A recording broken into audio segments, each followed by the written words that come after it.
Time itself is a silence.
Frozen.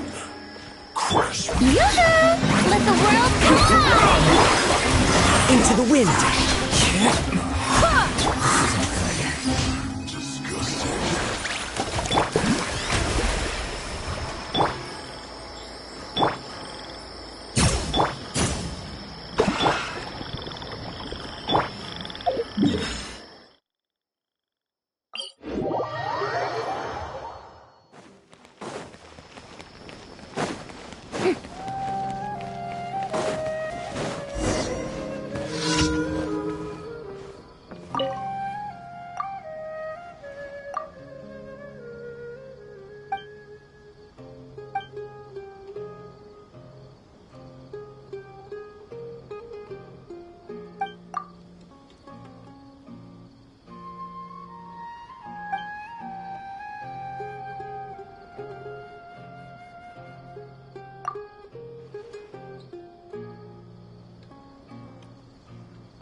Hello. Do you need help with anything? The show begins!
Add Astra.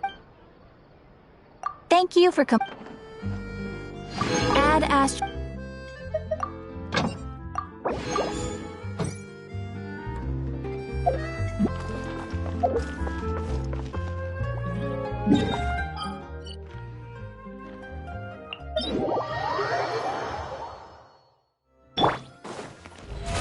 How brilliant!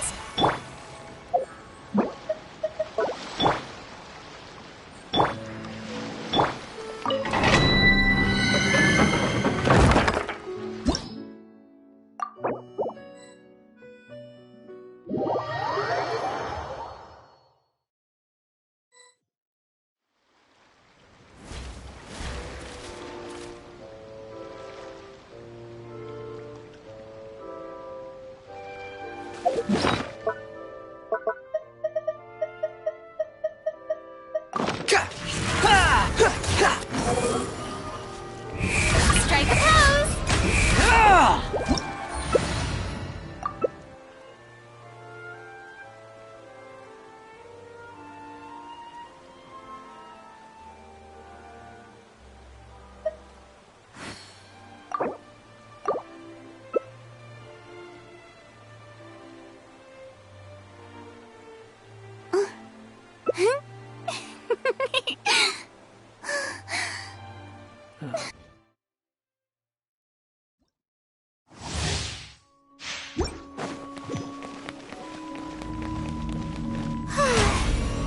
The show begins!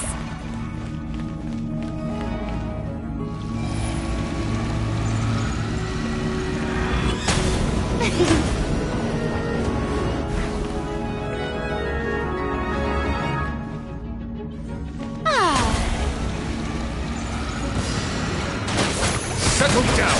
Let the light be humble. Adorn my night! The wind knows it. Let lightning echoing song!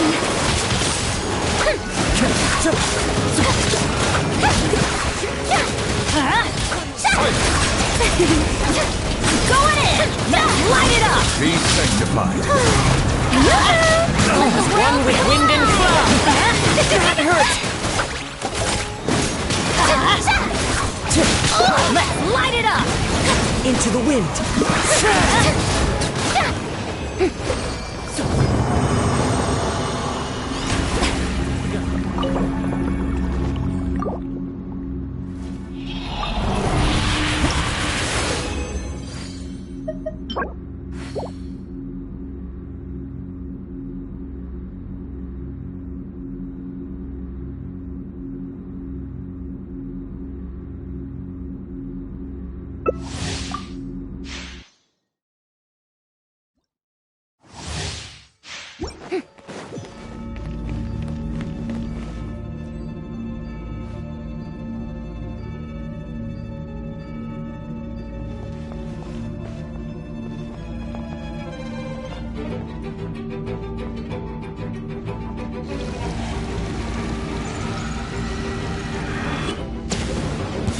Shower me with praise! Everybody stand back!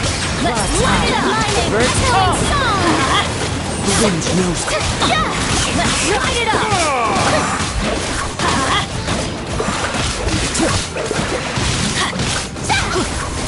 One with nature. Teamwork and dreamwork! Adventure time! Let the world come One with wind and cloud. How dare you! Let's light it up! The wind knows it.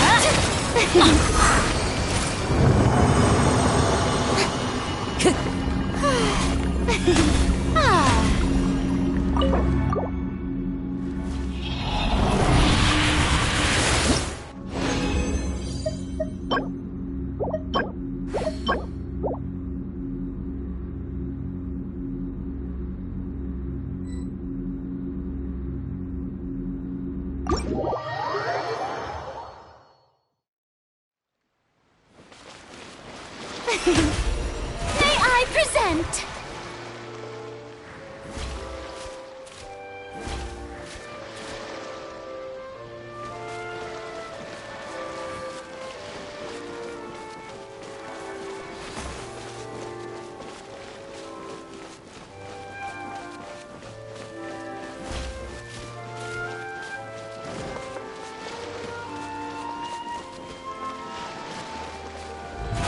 How brilliant! Cry louder!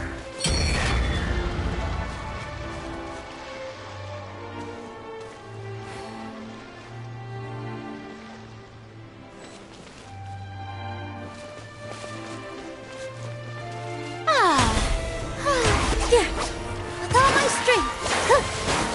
Yeah.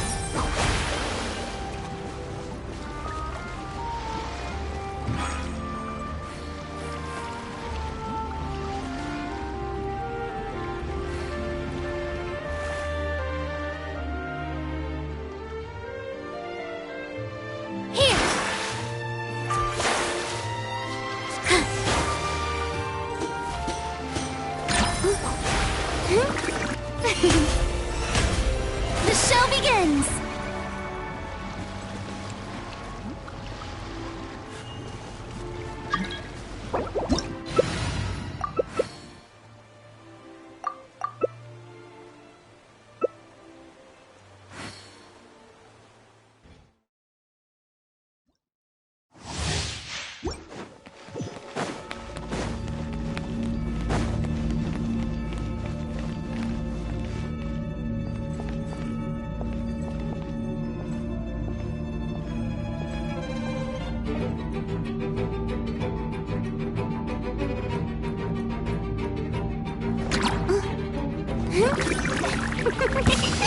Let my name echo in song!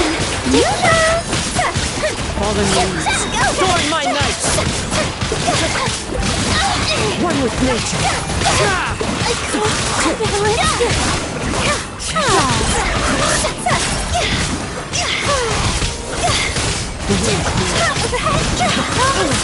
Time to shine! As one with wind and cloud! Shower you with praise!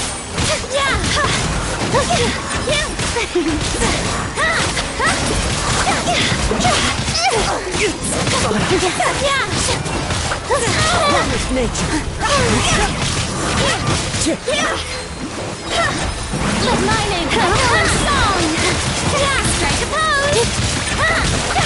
And walk away against my fight!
Time to go.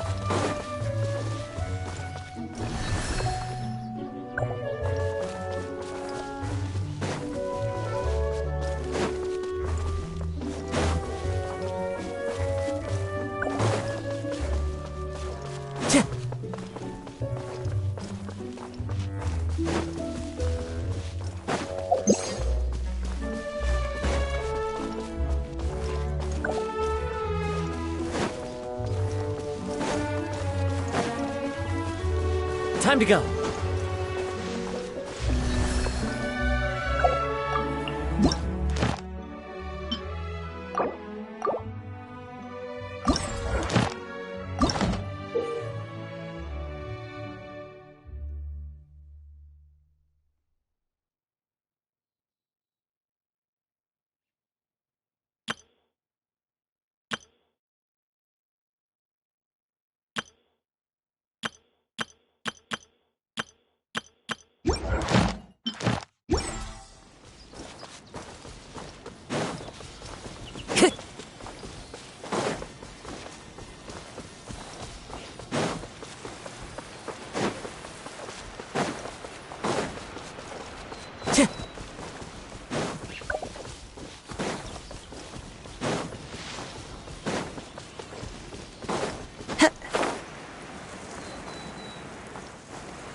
Time to go.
A fateful offering.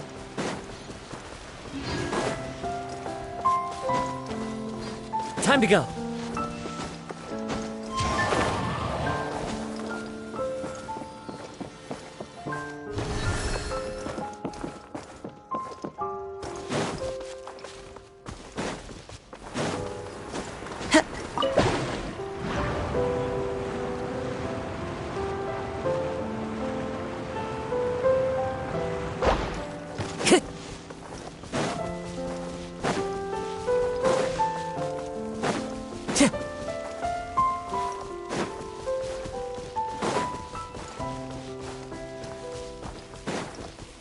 Time to go.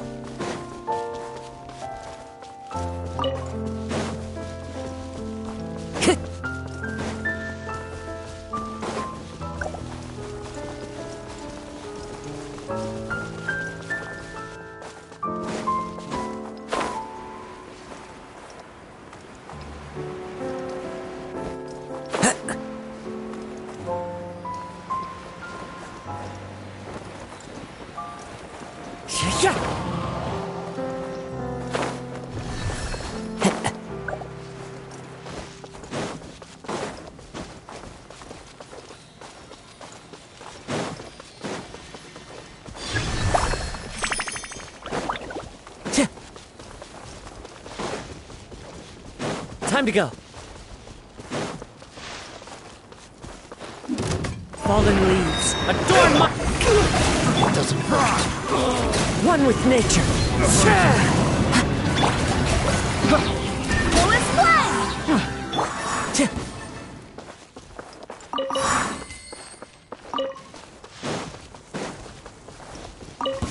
Want a taste of my hammer? Barbados, guide us. The wind knows me. Take flight. Shower me with praise. Time to shine. Sakura swirl. One with nature.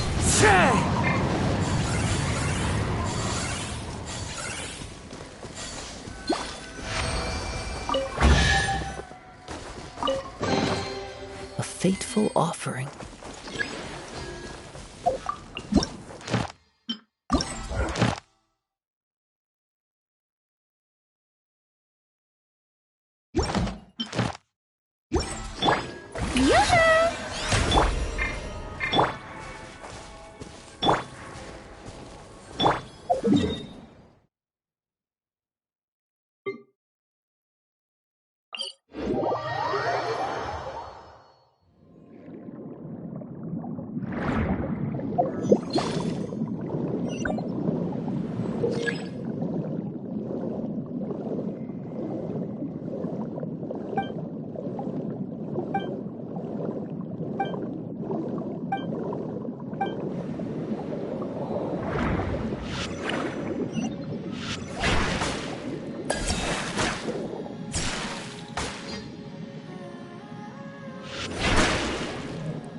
Xavier said yesterday afternoon went well. Yeah, and how about you, Ayaka? What were you up to yesterday? After we split up, Ayato went to see Udex Nervillette at the Palais Mermonia. I was originally thinking of going with him, but he said he could manage it himself. He told me to go see the sights around Fontaine and to enjoy the local culture. So I rode the aquabus with Yoimiya and visited the opera house on Aranias Island. Yeah, you wouldn't believe what we saw there! 2 mechanical puppets that were dancing together! You've already seen them, right? Yeah, those two! Amazing, aren't they? We sat and watched for quite a while. It was mesmerizing. Like we could keep watching them forever. Oh, it was the same for us the first time we saw them, too. Afterwards, we went swimming at the beach. Well, diving to be exact. It was the first time I ever breathed underwater. I held Ayaka's hand and we counted down together. 3, 2, 1, and then splash! We were beneath the waves.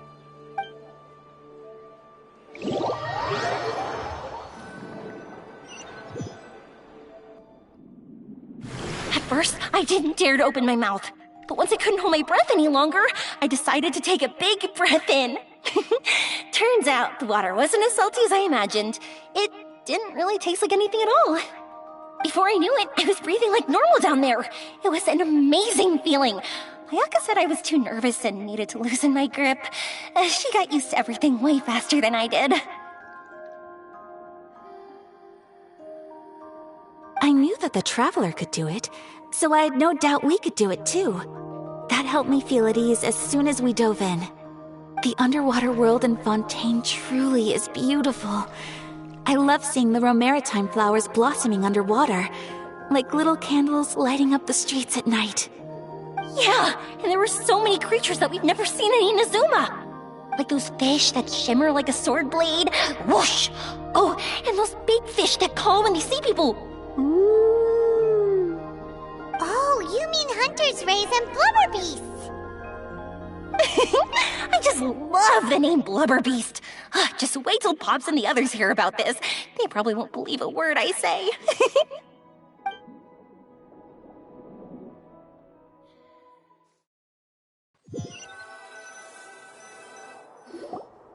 Yoimiya was down there for quite a while. It was dark before we finally rode the aquabus back to the city. I figured she'd want to sleep in today. Yeah, even I was worried that I wouldn't be able to get up. I still felt like I was drifting in the waves when I went to sleep last night. But as soon as I woke up today, I remembered that we'd all be shooting a film together, and I was ready to go. Speaking of the film, where's everybody else? My brother and Xavier were speaking to the restaurant owner about using the place as a filming location. They should be here soon. As for the others, We're here. Please excuse my tardiness. I just finished the Special Patrol's 6-mile morning jog. Wait, 6 miles? I'm so tired. I heard you all chatting, so I decided to come down. I sure could use some of that endless energy everyone else has. Good morning, everyone. Boarding. Can someone fetch me a cup of coffee? More milk, hold the sugar. Sure, I'd be happy to do that for you. No, you can't go anywhere. Please, have a seat over here so I can get started on your makeup. The last thing I want is coffee stains on my costumes. I can get the coffee. It's the perfect job for an assistant.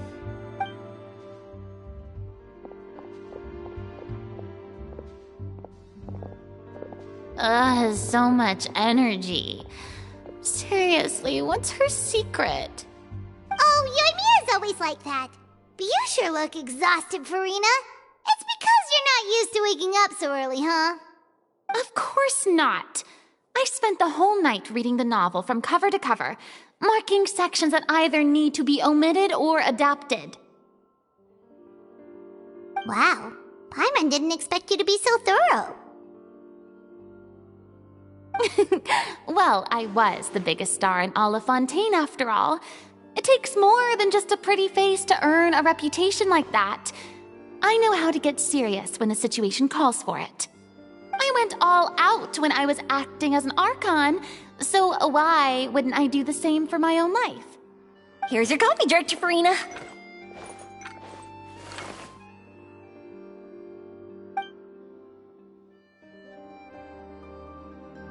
Oh, thank you. The sound of being called director and the aroma of coffee feels almost as refreshing as hearing the birds chirping in the morning. It seems everyone has managed to arrive on time. We've reached an agreement with the restaurant owner. We are free to use the second floor to shoot our film. He is really looking forward to our film, and hopes that providing his restaurant as a filming location will attract more customers.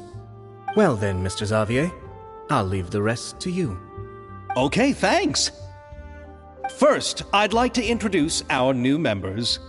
This is our prop manager, Veronique. She'll be in charge of all the film's props and items.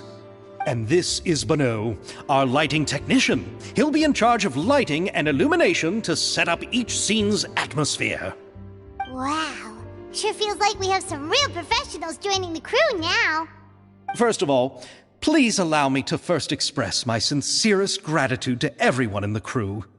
When my investor informed me yesterday that he wouldn't be able to provide the funds, I really thought that this was the nail in the coffin for this film.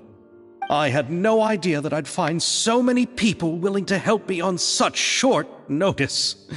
Thank you. Thank you all from the bottom of my heart. No need to be so cordial, Mr. Xavier. We're all honored to be a part of this. Your works made a profound impression on me when I saw them back in Inazuma. I am sure that someday, this film will be remembered as a prime example of cultural exchange between Fontaine and Inazuma. Yes, the story is the reason I agreed to join. I can't bear to even imagine what this film would look like without the very best director. Anyway, I would like to make a promise to everyone that as the producer of this film, I'll do whatever I can to ensure that everything goes as smoothly as possible. This is not just my film. It also embodies the thoughts and feelings of every person here, as well as the endless effort we are about to pour into it. So, without further ado, the Two Musketeers will officially begin filming now! You may take it from here, Director Farina. All right, listen up, everyone.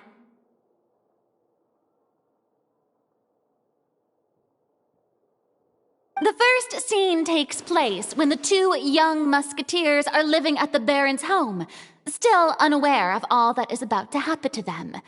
We'll need props and lighting to set the scene. Our lead actors can go get their makeup done, and extras, please take this time to go over your positions. Whoa. Seems Farina's really kicking things into gear as the director. Is everyone clear? I don't want anyone traipsing around the set like umbrella finches. All right, cameras will start rolling as soon as the set is ready. Let's make a film that'll make some serious waves in Fontaine. Not the kind of waves that drown people. I mean, the good kind of waves. Seems like she's still a bit traumatized by that.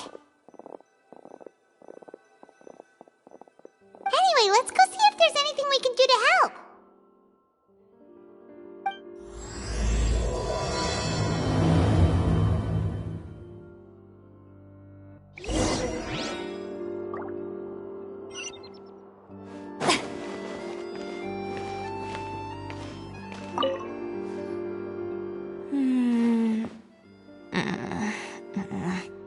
Ayaka has mentioned you to me before. She said that you two were great friends when you were kids. No talking. I'm thinking about how to do your eyeshadow. Ah, yes. To help me really look the part. To achieve a more young and naive look for this scene. Are you saying the wrinkles around my eyes are too deep? You just have too much of a calculating look in your eyes.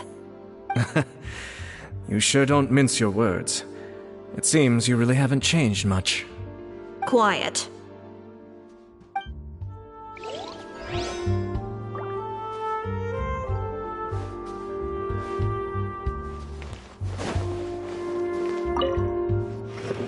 And how about here? A little more to the left. You got it.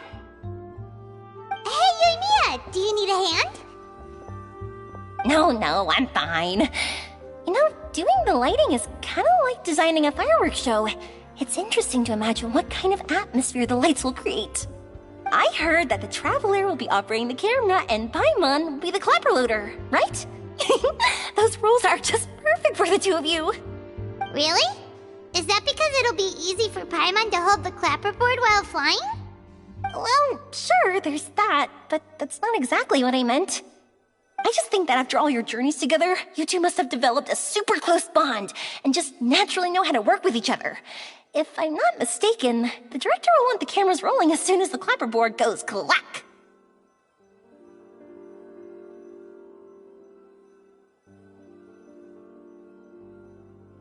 Oh, I see! It's amazing to see the magic behind filmmaking. Yoimiya, we need lights over there, too. Oh, on it! I've got to get back to work. Chat with you later. Oh, it's exciting to see so many people working together to bring the film to life.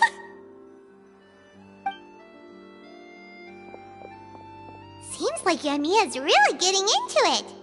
But she was right. We do have a super close bond, don't we? Paimon's really happy to hear that.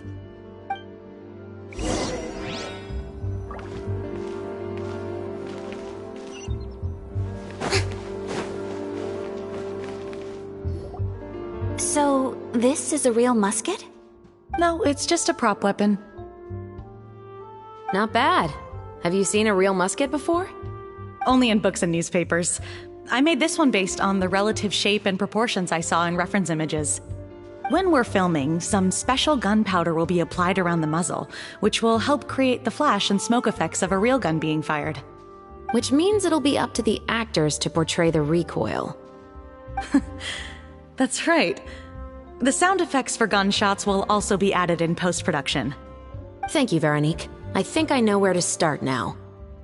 However, the musket's gears and firing pin could still use some work. Adding some wear on the metallic components will make them appear more realistic. Also, be sure to rub the muskets with some oil each time before we start shooting. That'll give the impression that the firearms have been well maintained. Good point. You seem to know a lot, Miss Chevres. I assume you use these types of firearms on a regular basis? Yes, I perform routine maintenance on my weapons every day. Just like we as people need to eat and sleep, muskets need to be cleaned and maintained. I also perform similar care for my sword every day, and familiarize myself with its shape and weight, to the point where it feels like a natural extension of my body. Yes, this way, our weapons will never betray us in the heat of battle. Yes, well said. It seems we have the same philosophy on this topic. Oh, sounds like they found a common interest to talk about. Though these props differ from the muskets I use, I can still give you some pointers. Good. I look forward to your instruction. First and foremost, never point the weapon at anyone, regardless of whether it's a real or prop weapon or whether you're holding it or it's on the table. This holds for any time when you're not actively engaging an enemy. Okay, understood.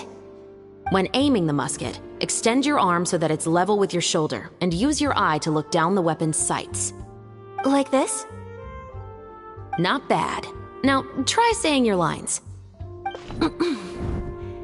This is the end of the road for you. Good. Now turn your body a little. That way, you'll give your enemy less of a target to work with. And relax your shoulders. Here, allow me to demonstrate. This is the end of the road for you. Huh. Excuse me, Miss Chiori. Director Farina, there's something I wish to discuss with you. Oh? What is it? Like this? Yes, much better. What do you think? I do see your point. But are you sure you wish to do this? I believe it would be most fitting. Well, if you insist. All right, I understand. Miss Ayaka, Miss Chevres, could the two of you please come over here? Huh? What's going on? Are we gonna start filming now? Let's go see. What is it? I have a question for you, Miss Chevres. Would you be willing to play the role of a musketeer? What? To clarify, I would like to turn over my role to Miss Chevreuse. But brother... Don't worry, Ayaka. I actually view this as a good thing. I was becoming troubled trying to set aside some time to speak to the staff at the Palais Mermonia. I would like to have some conversations about the cultural exchange between our two countries, and I've heard that the bureaucratic process here can get rather complicated. Now, I will be able to focus on my work. Besides, you also know that I'm not really one for public performances. Are you really sure?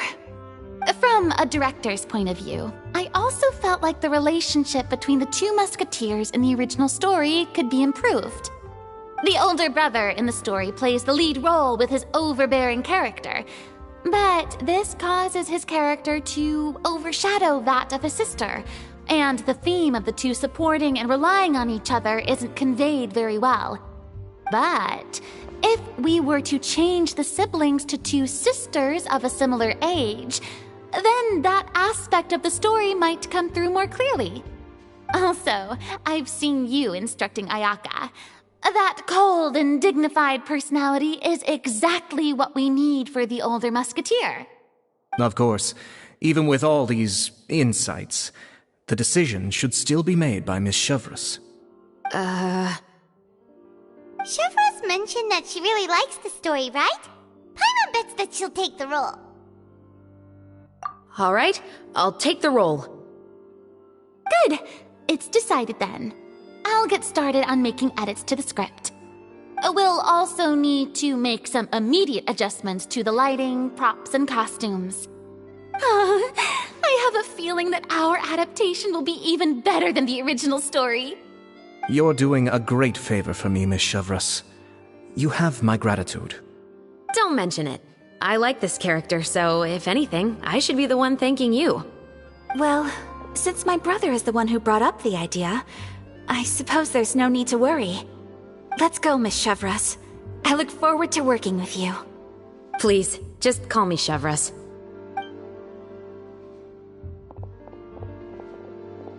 Seems like you're really going out of your way to solve the problem I was having with your makeup. Surely you jest, Chiori. I assure you that I was mostly motivated by a desire to spend more time on formal business. Oh, come on. You really think I'd buy that? According to what I've heard from Ayaka, her brother is someone who can juggle 10 different matters at the same time. I'm sure you have other reasons for backing out. Perhaps. Ayaka always said she wanted to go out and see more of the world, just like the Traveler. But I feel that she needs not only to see other nations, but also to make some different kinds of friends. I think it would be harder for her to make new connections with me constantly by her side. I would like to give her some space. Alright, go on. Spoil her some more. Ayato! It's too bad you're stepping down from the role. Paimon really wanted to see you act as a musketeer. No need to poke fun at me. I'd wager that you also felt that I wasn't the best candidate for the role. It's a little hard for Paimon to imagine you saying those lines. Yes, I've made an appointment to meet some people from the Palais Mermonia. Now, I will have some more time to prepare. Traveler, get the camera ready. Paimon, get the clapperboard. Actors, to your positions. We're about to start shooting the first scene. Go on now. And please take good care of Ayaka. Yep, don't worry. Thank you. I look forward to seeing the film when it's finished. All right. Now that we're all here, let me help set the scene for everyone. The first scene takes place when our two main characters are still living at the Baron's estate. They've been ostracized and verbally abused by others in the household, but they still have no idea why. We want to capture how naive and innocent they are, despite their pain. Chevreuse will be playing the role of the older sister, Tulip, and Ayaka will be the younger sister, Iris. Be sure to get close-ups of the main characters at the right moment. Lights! Camera! Action! Let's go! Tulip, Mother's been out for quite a while now. Perhaps she went to pick some flowers on the way home. You know how she loves flowers. Iris, Tulip! I'm home!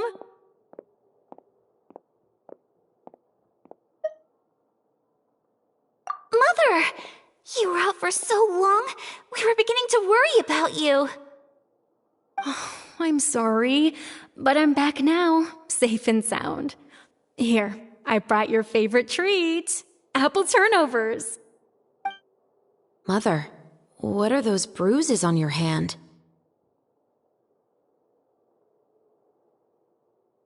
Huh? What bruises? Oh, I must have bumped into something while I was working yesterday. But I didn't notice them this morning. Then perhaps they're from when I accidentally tripped when I was out just now. By the way, did you have fun playing at home? What's the matter, Iris? Well, we've realized that no one really wants to play with us. They even took Iris's doll and spat at us. And they even called us names. They said we were... Shh! It's all right, don't worry. Girls, listen to me. It doesn't matter what anyone says. Don't listen to them. No one can define you with such words. You both have wonderful lives ahead of you. Just like your names. You will both blossom like beautiful flowers. Maybe your time to blossom hasn't quite come yet, but one day, you two will bloom more beautifully than anything else. Don't let the soil you're in now ruin your future beauty. Understand? My dear daughters. And cut!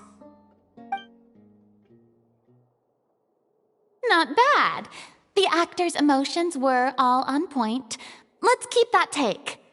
Also, if our clapper loader could avoid shouting at the start of the scene next time. Oh, got it. Great. I was a little worried that my nerves would get the better of me. What about you, Chevros? I felt fine. The lines weren't too difficult at all. Seems like Farina must have adapted the role nicely. You two were great. I couldn't tell it was your first time acting in a film. You should have more confidence. Thank you for your encouragement. Positions, everyone! We'll move on to the next scene after we try a few more camera angles.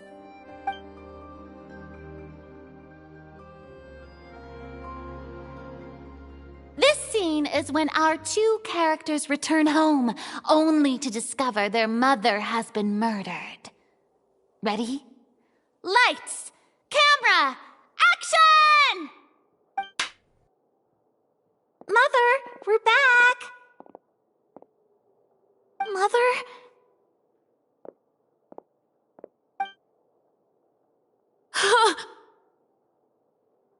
What's wrong, Tulip?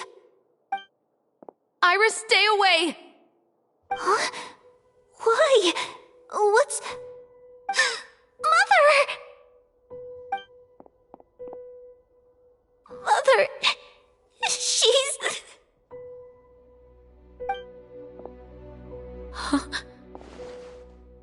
There's poison in this cup. Huh? I could have sworn I've seen this kind of cup before. Those aristocrats. They didn't even try to cover up their actions.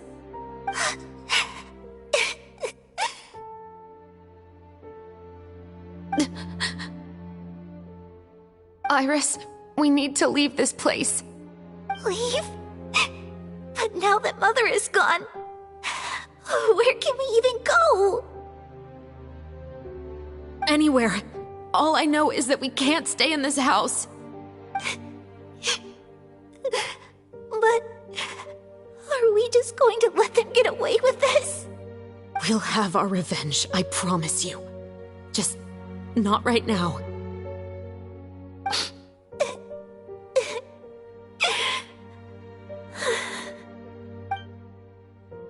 Come on, let's go. No, wait. We can't just leave Mother here like this. At least let me leave this rose with her. That's why we went out in the first place. To buy her this flower. All right. Goodbye, Mother. We'll avenge you. Someday. And cut! Beautiful! Great performance! Oh my, you're so amazing, Ayaka! And were those real tears I saw? How did you do it? I was surprised too. Thank you for the kind compliments. Actually, as soon as Director Farina said action, I told myself not to think about anything. I just felt the weight of the moment and became the character. It's quite similar to practicing the art of the sword. You clear your mind and focus only on what's happening in front of you. Ayaka's performance was amazing. Have I discovered an acting prodigy? Pipe down, everyone! We need to move on to the next scene!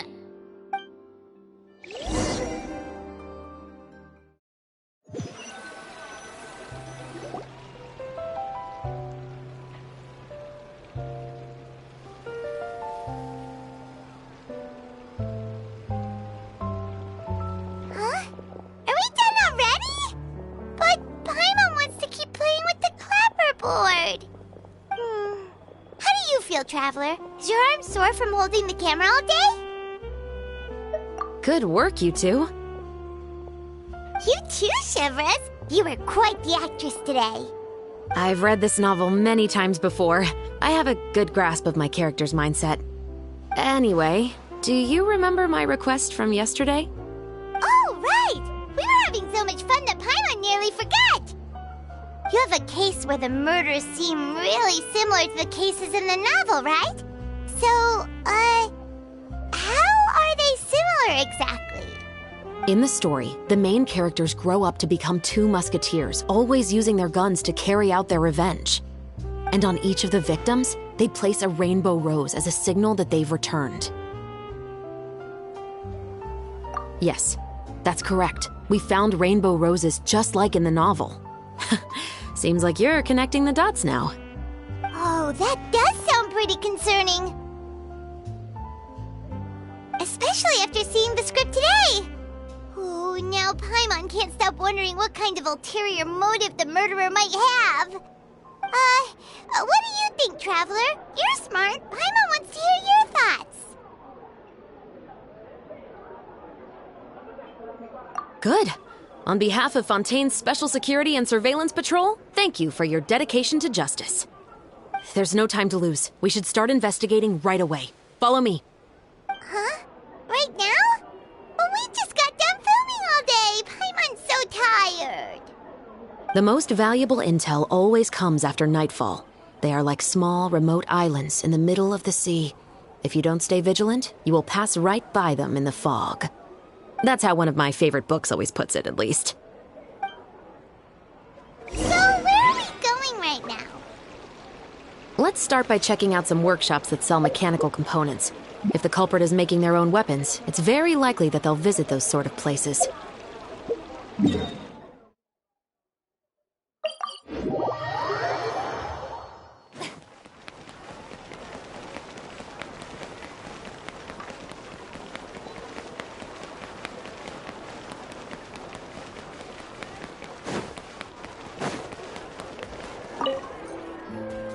Welcome to Le Show's Clockwork Workshop. How can I help you? Hello. I'd like to know if anyone has purchased some special components lately. Special components? Sorry, could you be more specific? I mean the kind of components that aren't typically used for clockwork toys, but for firearms. Huh? For firearms? No, we don't sell those sort of things here. Don't misunderstand. I'm not here to cause any trouble. We are merely investigating a case, and we're hoping that you could cooperate. Well, to be completely honest, I'm not even sure what kind of components that would entail. Has anyone ever purchased components here as an individual rather than on behalf of an organization? We have a lot of customers who buy toys, but those who buy components are all regular customers who buy in bulk on behalf of their organization. Is that so? I understand. Thank you for your cooperation. You're welcome. It's the least I can do.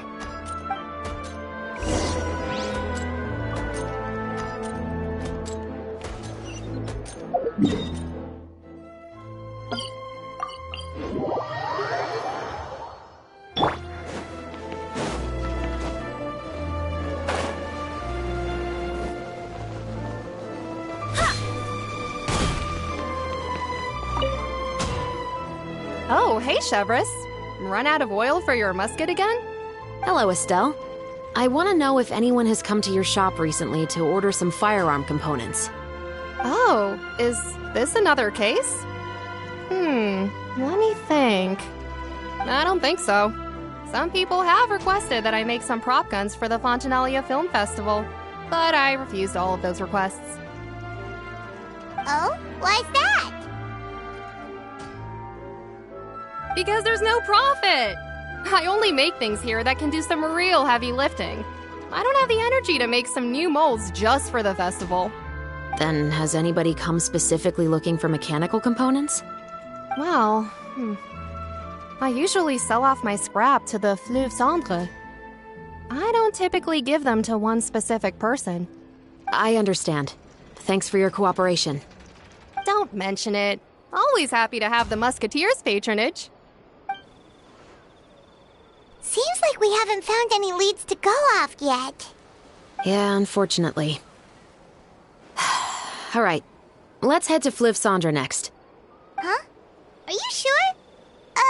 People might not be so thrilled to see the captain of the Special Patrol there. You think so, huh? Then I guess you don't know. Huh? Know what? That I grew up in Fleuve Cendre.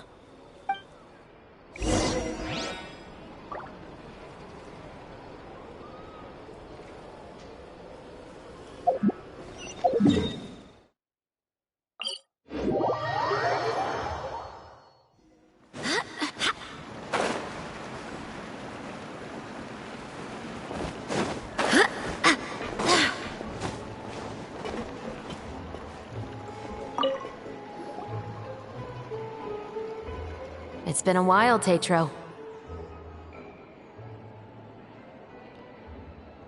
Please, just get on with your request. I want to know if you've heard anybody talking about muskets lately. Information isn't free, you know. I've heard that bandits have been extremely active in the countryside recently, and they've been affecting the delivery of goods to Poisson. I can allocate some more manpower to help out with that problem. What do you say? You're still as helpful as ever. One of our men got drunk at dinner about a month ago and lost his gun. 3 days later, it turned up in the corner here. What's weird about that? He just forgot where he put it, right? This is Fleuve Cendre, my friend. Anything of value left in the tavern won't ever make it to the next day. But that gun turned out to be an exception. It didn't get any new wear and tear on it, and didn't even appear to have been fired. We were quite mystified as to what could have happened. I suspect it came back because the weapon was already known to the guards. You mean, a criminal was afraid the Marechaussee Phantom would use the shot marks to track them down? Maybe. But if that's the case, the culprit really took great care to avoid getting caught. I didn't say anything about a criminal.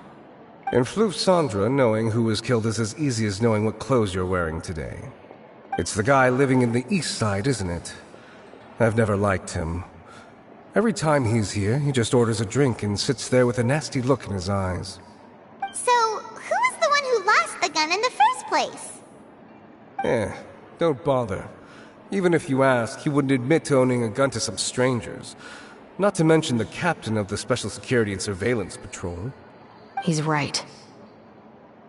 I know you grew up here, Chevres. Even though you're on good terms with the Spina, you've still been gone too long. Not many people know you here now, and a lot of people don't like the Special Patrol. I know. So take my advice and don't show your face too much around here. It's for your own safety.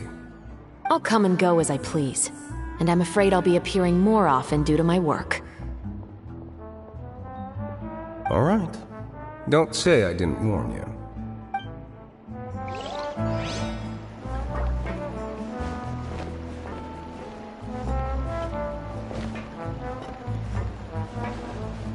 Yes, finally on the right path.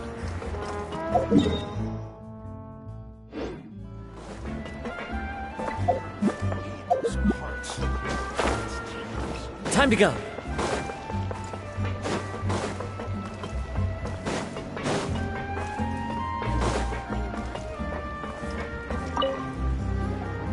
Hello, I'd like to ask some questions.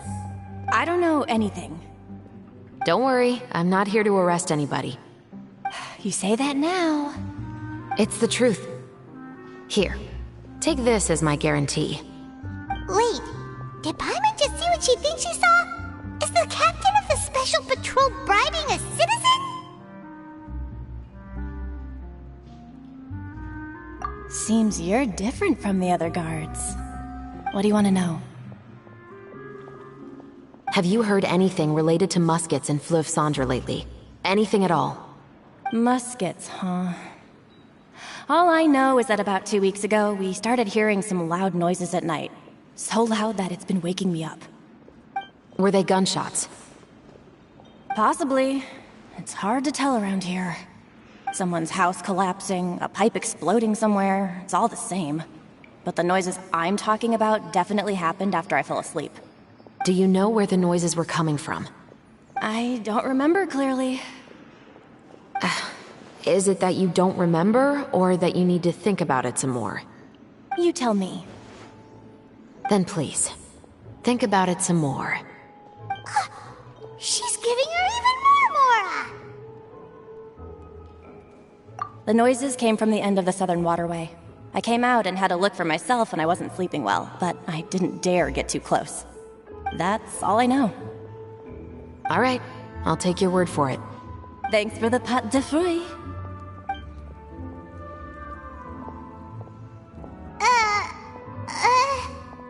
No need to be surprised. I grew up here, remember?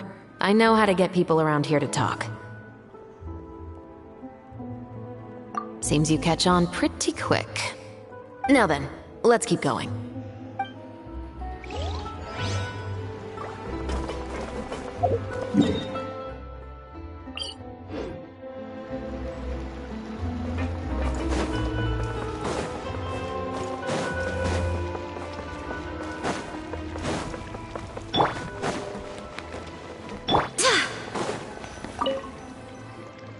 What's all this?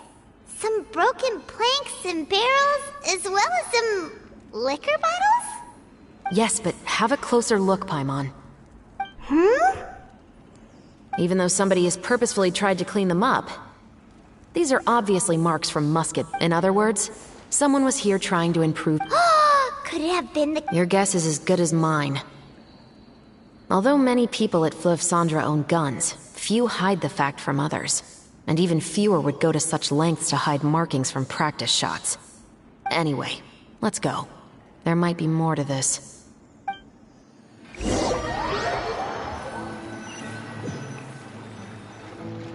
Seems like that's all we'll be able to uncover for today. Paimon feels like we managed to learn a lot more here than up on the surface. Yes. Assuming that everything we found is indeed connected to our suspect, then their timeline was probably something like this. A month ago, our suspect found a gun and took it home to disassemble it. Once he'd figured out its mechanics, he brought it back. In the following weeks, he used some parts to create his own makeshift musket, and took it to the Fleuve Cendre for target practice. Then, a few days ago, he found his target and carried out the murder. Once the deed was done, he left a rainbow rose on the body, just like the scene in the novel. That all makes sense to Paimon, but we're still no closer to figuring out the killer's identity! The deceased was a resident of Fleuve Cendre. It's said that he was a poor, solitary man. Yeah, that's also something I'm trying to figure out. If we are indeed following the novel, and there's a story behind the murder, then this murder should be an act of vengeance. But according to our investigation, the deceased didn't have any enemies. He was no saint, but no one's heard of a rival who hated him enough to shoot him dead, much less care to leave a rose on his body. What message is the killer trying to convey, and to whom exactly? We've thoroughly investigated that possibility.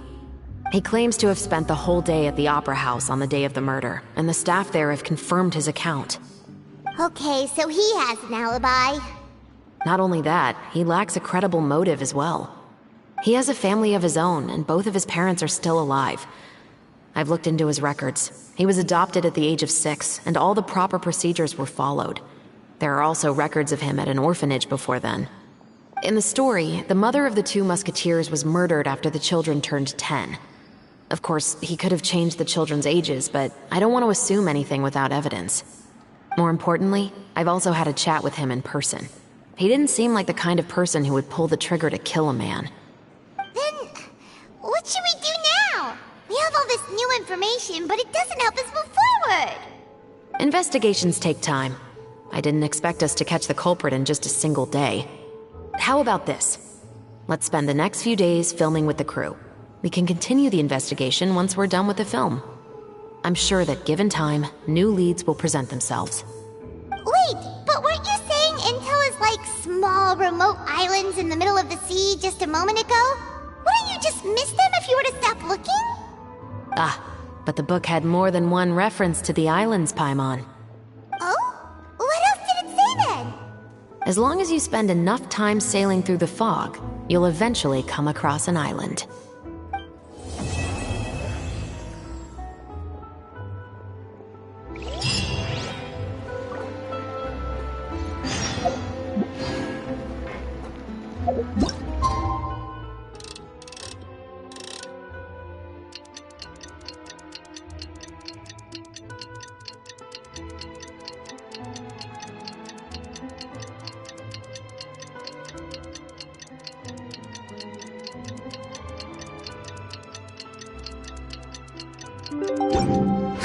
It's filming time again!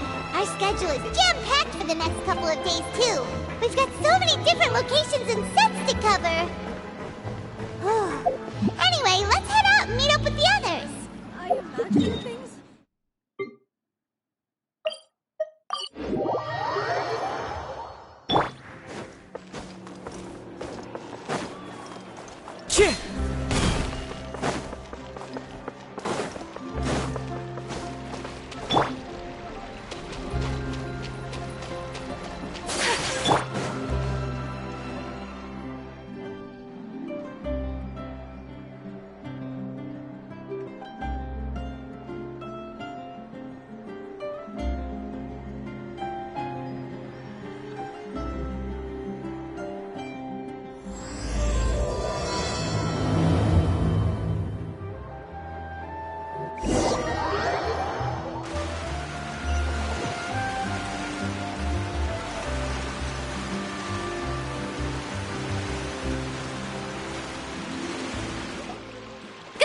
Everyone, we're looking to wrap with our 2 main ladies today.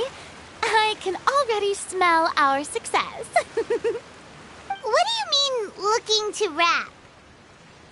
Oh, aren't you the expert now?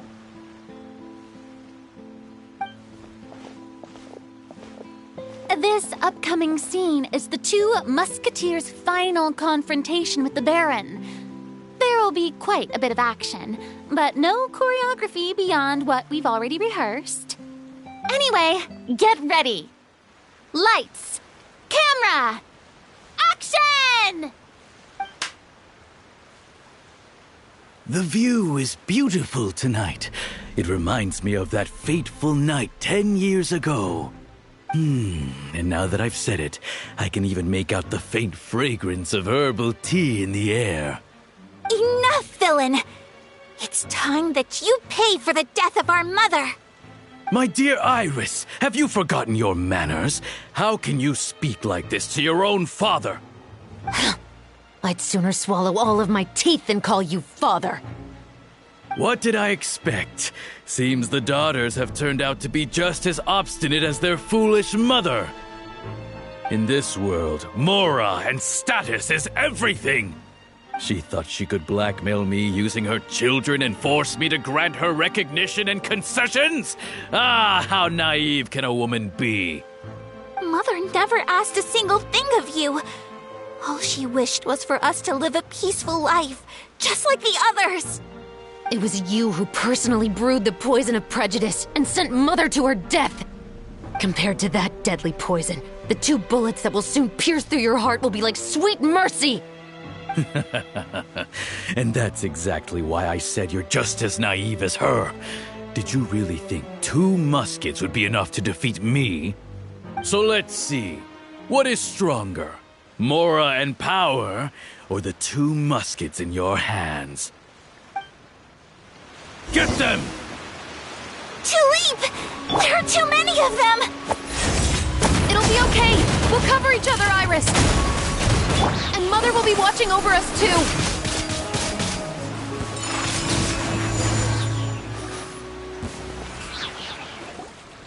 You've lost. To think I'd lose to my own 2 kids. We are no children of yours, and we'll never call that place our home. Then tell me, what did you do all this for? You lost your mother, and will soon kill your father as well. What will you gain in the end, other than sentences for your crimes? We will gain our long-awaited justice.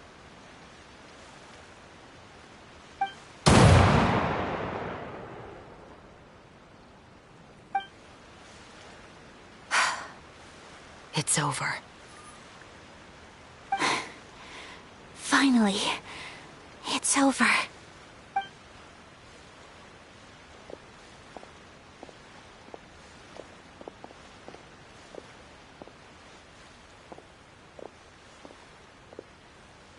So, where will you go now, Tulip?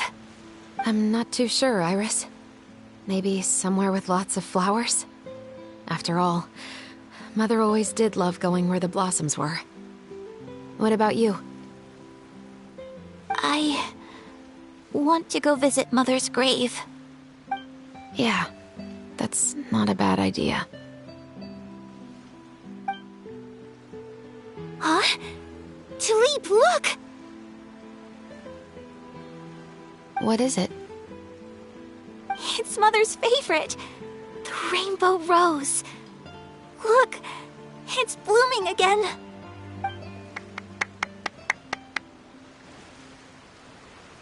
Excellent! That was beyond mesmerizing. Even I didn't expect this scene to go so well. And we got it in a single take. All right, everyone. We've got a wrap for Tulip and Iris. Congratulations, Ayaka and Chevres! Thank you. I didn't expect our parts to wrap so quickly. I wish I could savor the experience for just a bit longer. Paimon totally understands. Paimon's not ready to say goodbye to the clapperboard either. Filming has really been a lot of fun. You were great too, Chevres. The way you said, long-awaited justice. It gave Paimon chills. That is indeed my favorite line in the whole book. I still remember trying to act it out in my room the first few times I read it. Whoa, Paimon would have never guessed you're that type. Who doesn't like stories where the guilty are punished and justice prevails over evil? Don't forget, I'm the captain of the Special Security and Surveillance Patrol. Captain, I have something urgent to report. Please excuse me, everyone. I'll be back in just a moment. It's okay, don't worry about us.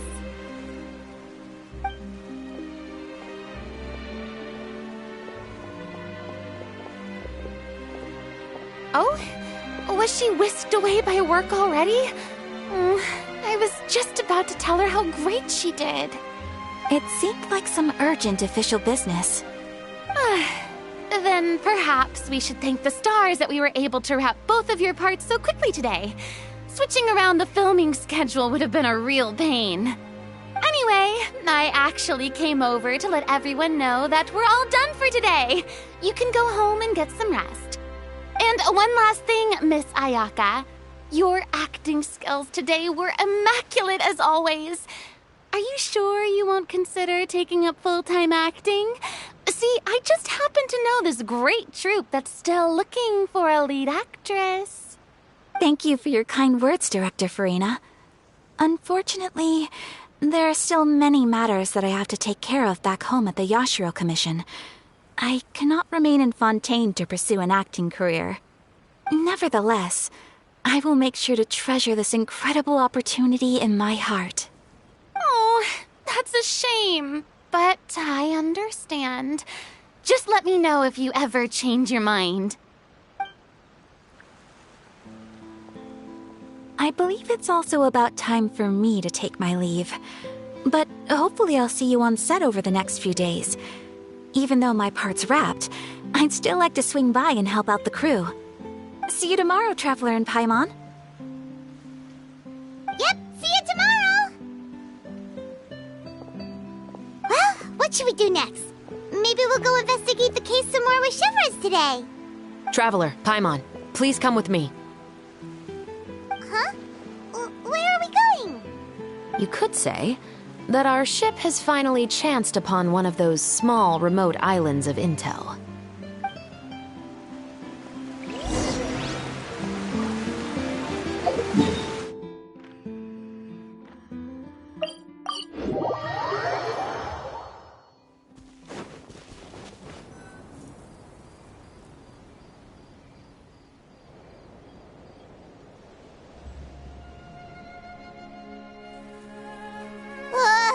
Paimon's exhausted.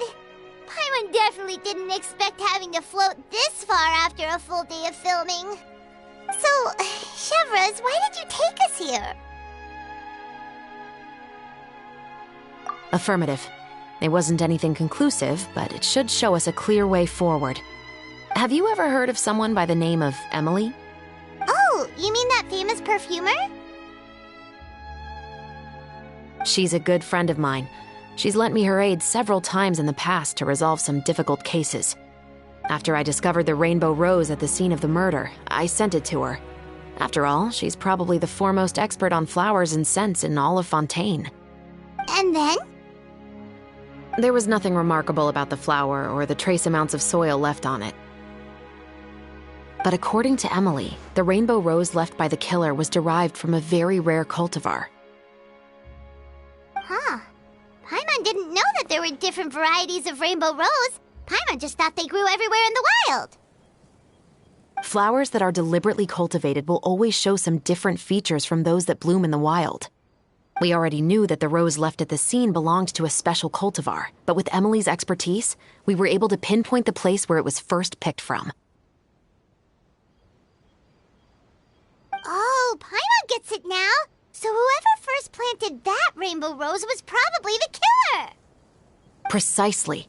And after we checked what we learned against some sales records from the past, we discovered that there's only one person in all of Fontaine who could grow and sell this specific cultivar. Really? And who is it? It's the novelist. But didn't you say he had an alibi? To be clear, I haven't changed my mind about him. I still don't think he was the one who pulled the trigger. However, that doesn't mean the true culprit never visited him at his home or never purchased a rainbow rose from his garden. Whatever the case, we will have to confirm a number of things with him. So you mean the next place we need to go is... Yes, we're going to pay him a visit at his home.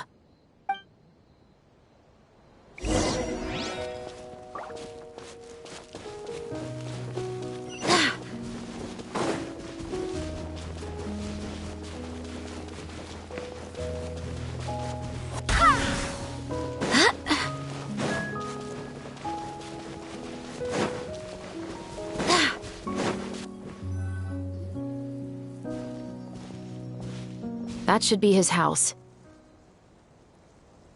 There are so many Gardamex stationed around the place.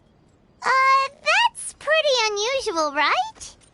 According to what he told me last time we spoke, he hired them so he won't be harassed or disturbed. Huh. So there are a lot of flowers in his garden, but Paimon doesn't think we'll be able to pick one without alerting the Gardemex. Right. Which is exactly why I think there has to be a special connection between him and the killer. So, should we knock? Just wait here for now. I'd like to take care of a number of those Gardemex first. But they're so far away. How are you planning to do that? Don't forget, Paimon, I'm actually the real-life captain of the Musketeers.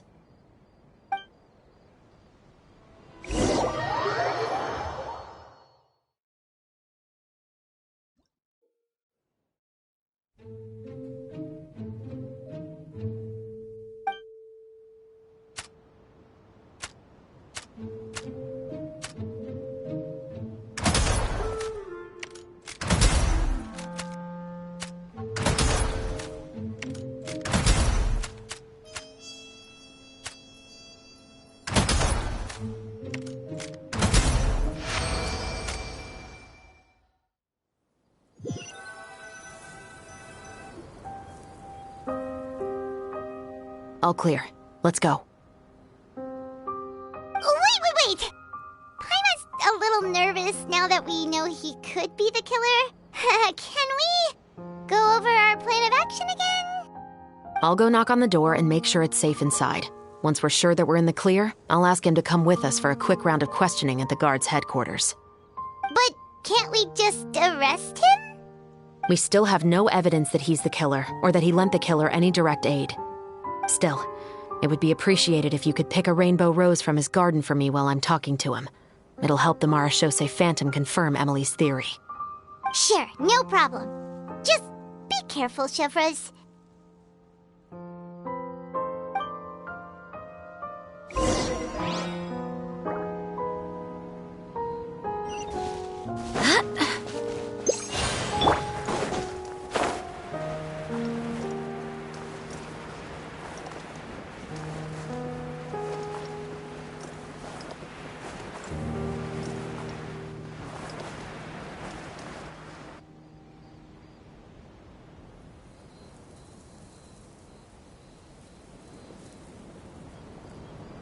Excuse me, Mr. Baptiste, are you home?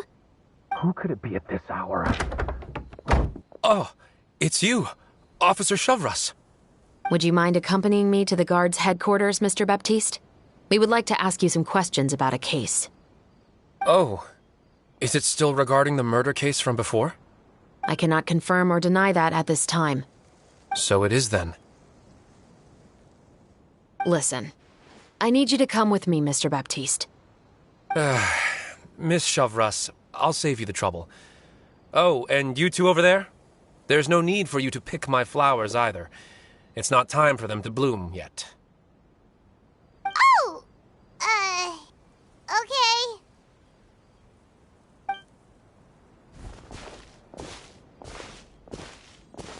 By saving me the trouble, you mean... I will confess. I was the killer. Huh? He just admitted he's guilty! Please relax, everyone. I'm not armed. The musket you're looking for has been buried in my backyard. Then it's my responsibility to inform you, Mr. Baptiste, that everything you say right now will be used as evidence for the inevitable trial. Yes, I am perfectly aware of that. I must say, I hate this feeling. Oh? Is it because I confessed? Or because you've been proven wrong?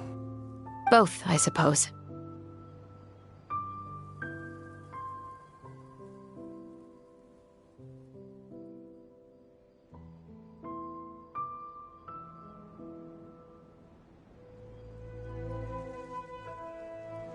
For the same reason as the one I wrote out in my novel, of course.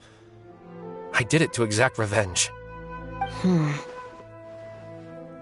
I know you haven't figured out the link between the two of us. Had you done so, I'd have been taken away to the headquarters a long time ago. But that won't stop me from always remembering his grotesque face. After all, he was the one who killed my mother. Your mother is still healthy and well. You know, I was adopted as a child. I was referring to my birth mother. That was never recorded in the orphanage's records. Please forgive a 6-year-old child for concocting some lies to protect himself after watching his mother die right in front of him. So, your novel, it was like a record of your life? No, of course not. It was a work of fiction with many embellished parts. But I am indeed the illegitimate son of a wealthy and influential man who abused his power to murder my mother. That part was 100% real. But the man you killed didn't have a Mora to his name. He was a hired assassin, an irredeemable beast who sank his fangs into a defenseless woman just for a few bags of Mora. But if that's really the truth, you wouldn't be telling us any of this now. You still haven't managed to take revenge against your father, the true mastermind behind it all. I never thought I'd hear that kind of thing from the captain of the Special Security and Surveillance Patrol. I'm simply skeptical about your motives. It's simple, really. I've grown tired of everything and don't want to shoulder this burden anymore. You may have considered me too soft to pull the trigger. Well, as it turns out, you are exactly right. I've become overwhelmed by the aftermath of the murder. So you're going to call a stop to your revenge, just like that? The true mastermind is too rich and too powerful for me. I've accepted that I will never be able to avenge my mother alone. And so what? The characters in your book never gave up. Now, Officer Shavras, I'm the one who has killed a man, aren't I? Are you trying to convince me to commit another crime? What's your father's name? How do you plan to prove the veracity of all of your claims? Well, I'd like to speak with you privately. Sure. Why don't we speak privately at the guard's headquarters? No, it has to be here. I must ensure that we won't be overheard. Fine. Let's talk here. When I said won't be overheard, I meant by anyone. I would like to speak with you and you alone.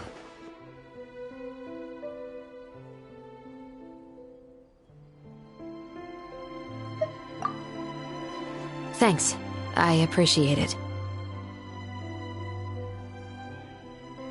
Please stay safe, Chevres.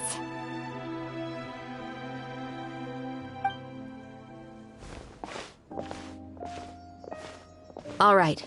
Let's hear it. Will you really believe what I'm about to say? Well, that depends on what you're going to tell me. Fair enough. Fair enough. Then listen closely.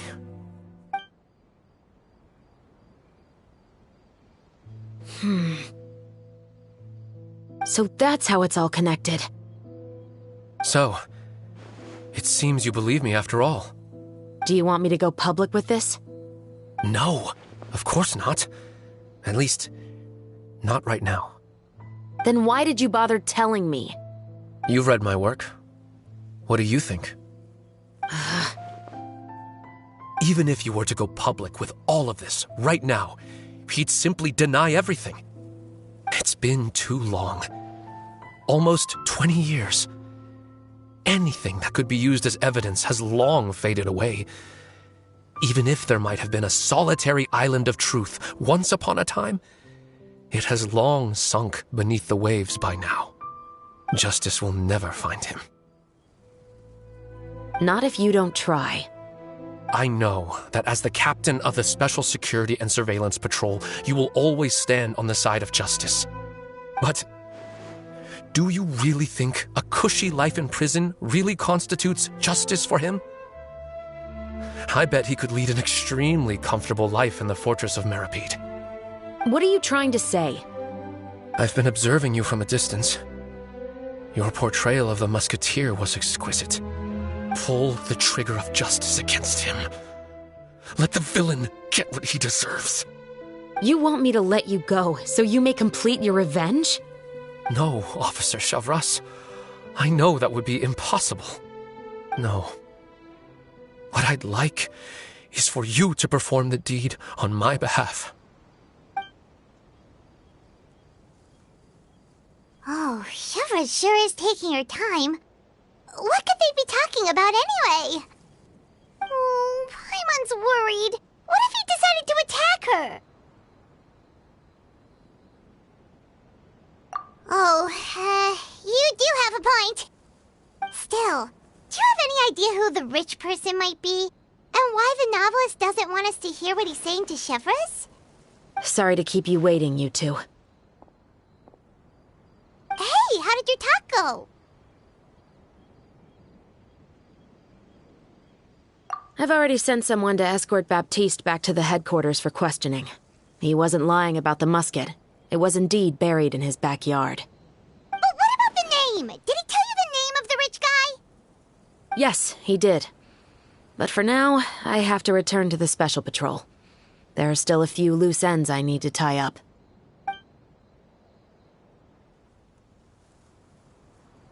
I'll probably be quite busy over the next few days, so apologies if you don't see me on set. All right, Paimon understands if you can't tell us everything you know.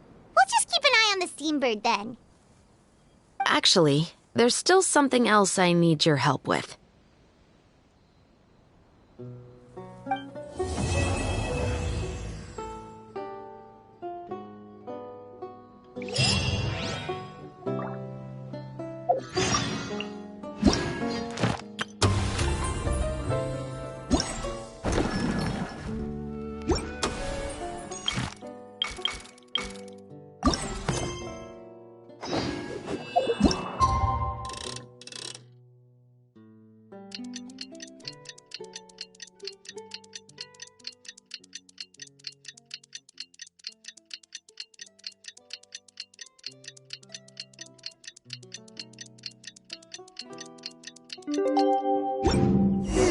We haven't seen Chevra.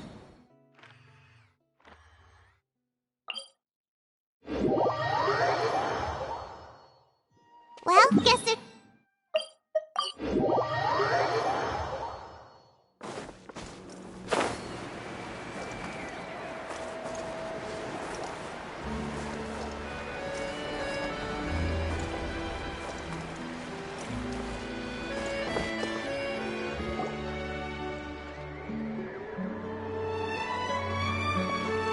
Good morning!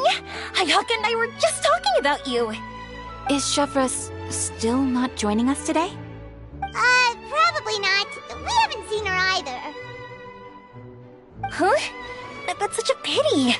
Director Farina said that we've only got a few small scenes left before wrapping up the entire thing. She even said that she'll get me into a couple scenes, so everyone will have a chance to shine in front of the camera. We were also planning on having a victory feast once we're all finished filming. You can join us, right?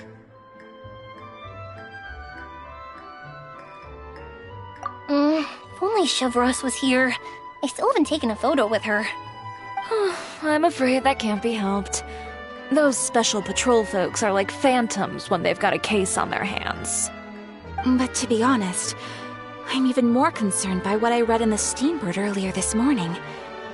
It said that the killer in the murder case was none other than the author of the Two Musketeers. Oh yeah, I heard about that too. He came forward and confessed his crimes, but gave no explanation as to why he pulled the trigger. We didn't know about this case at all when we joined the film. Is it going to affect the reception of our work? From a pure publicity standpoint, this will draw a lot more attention to our film. I have to say, though, that no director can be perfectly comfortable with garnering attention through means other than artistic skill. To be fair, I feel like that ship sailed the moment you allowed yourself to be named as the director on our posters. It's not my fault that I'm super popular. What was that saying again? My popularity has, Sunk to an all-time low? spread to the four corners of Teyvat.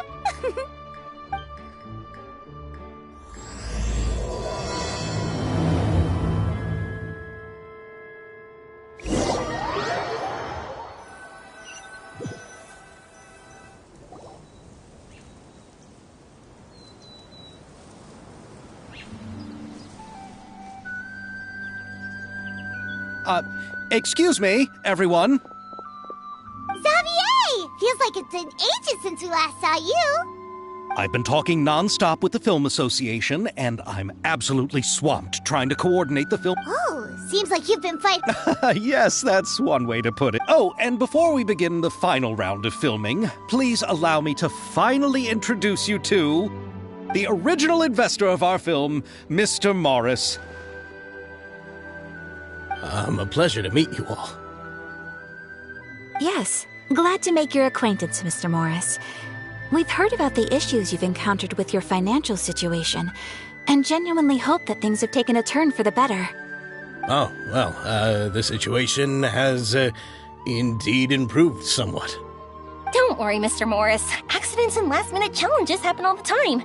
There's no need to blame yourself over it. The good news is that we're almost done filming now, and I would even say that this is the best story I've ever seen. Is that so? I see, that's great news. All right, now that we've gotten all the pleasantries out of the way, let's get the show on the road. We'll mostly be filming typical people and scenery from the streets today to improve the sense of environmental ambiance in some parts of the film. Oh, and there'll be a cameo for Mr. Kamisato and Miss Yoimiya as well. They'll be used to show outsider perspectives on the fates of the two musketeers. That's right. Ayato should be here any minute. Excellent! Then let's start with the scenery shots. Camera and clapper loader, you're up. Yep, we'll be ready. Remember, all we need are some wide zoom shots of the streets. If you happen to find some particularly lovely patches of flowers and grass, feel free to grab some close-ups of those as well. Ready? Lights! Camera! Action! Okay, now move the camera slowly. Try to focus on that flower. What's wrong? Just adjust the focal length a bit.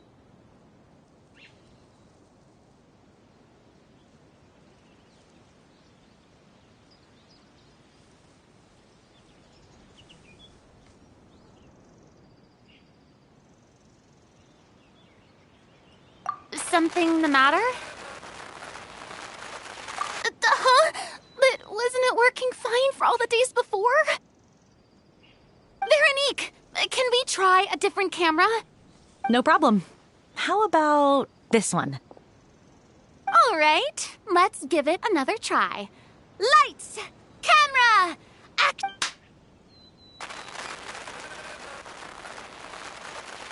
Don't tell me. This one, Veronique, do we have any other spare ones we can use? I'm afraid we only brought these two today.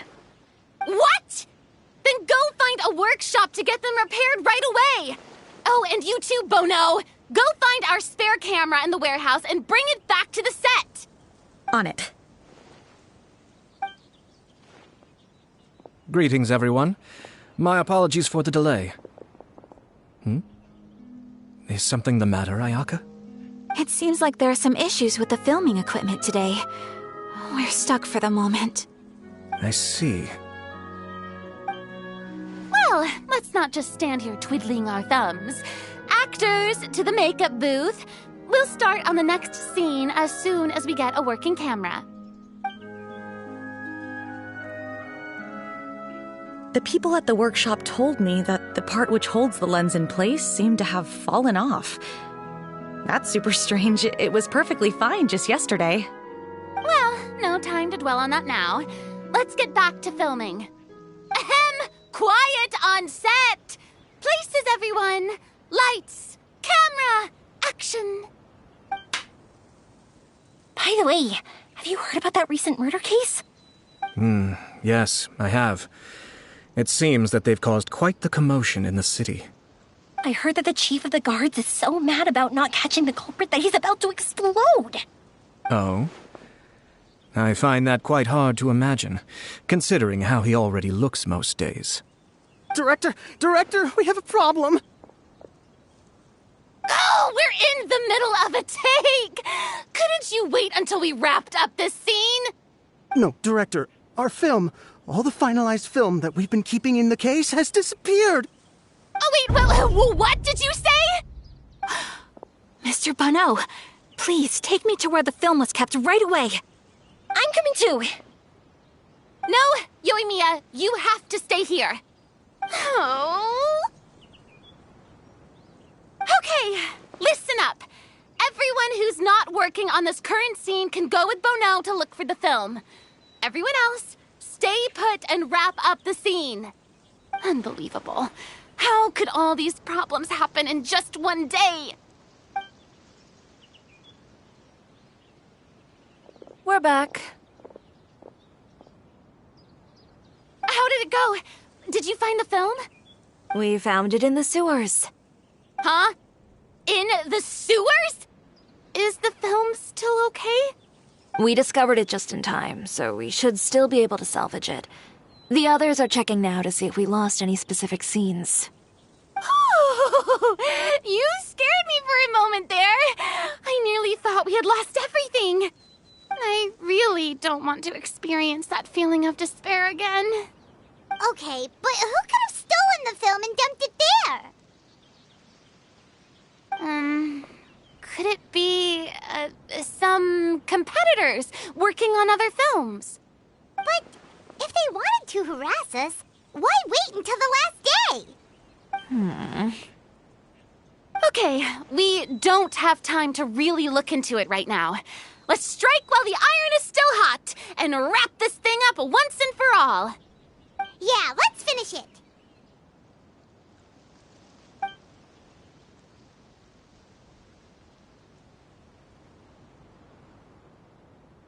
I would like to officially announce that our entry to the festival, The Two Musketeers, has now concluded filming!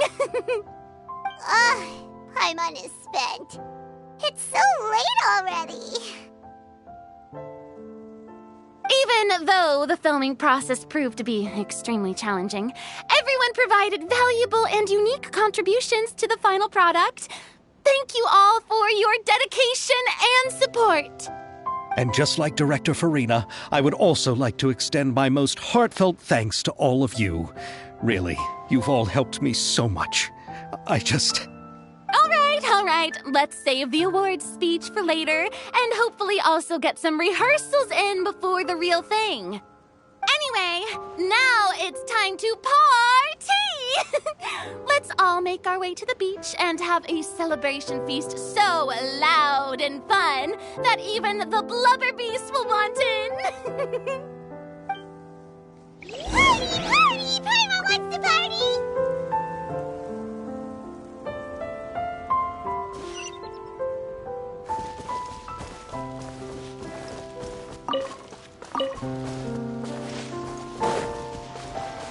Whoa, this place is hopping. Hey, Ayato! How's your work been going? Everything went rather smoothly. Thank you for your concern. Ayato told me that we've already confirmed the dates for some Inazuma Fontaine cultural exchange events.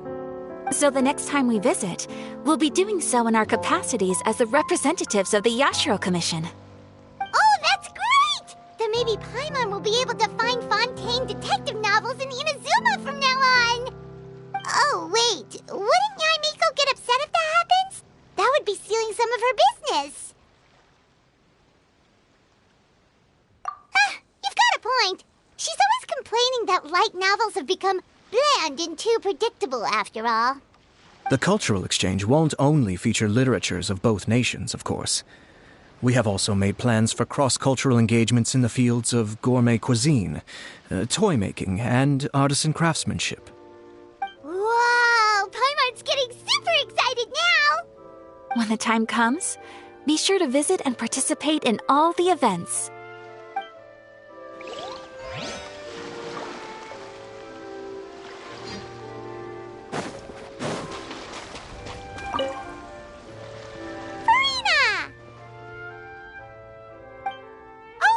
My darling clapper loader and camera operator, you've both worked really hard. Paimon thinks you worked even harder than us. Honestly, Paimon was getting a little tired. Worst of all, Paimon started having dreams of you shouting, "Lights, camera, action!" into Paimon's ears. The actual dream can't even start until you've yelled that. Hey, if anything, shouldn't I be more grand and delightful than your dreams? We've been through so much together, and that's how your brain remembers me? That's not Paimon's fault. We've just used the clapperboard too much lately. Anyway, what's most important is that we've wrapped the film. I'm pretty confident that we'll take first prize. Hey, no need to mention the official name. Wait, now that you mention it, if we did win the prize, would Farina just get a statue of herself? Come on, I don't need that kind of attention. Xavier can accept the reward on our behalf. But just imagine! Farina accepting the Farina Award and holding a Farina statue. I'm going back to my dessert now. You all can keep discussing that on your own.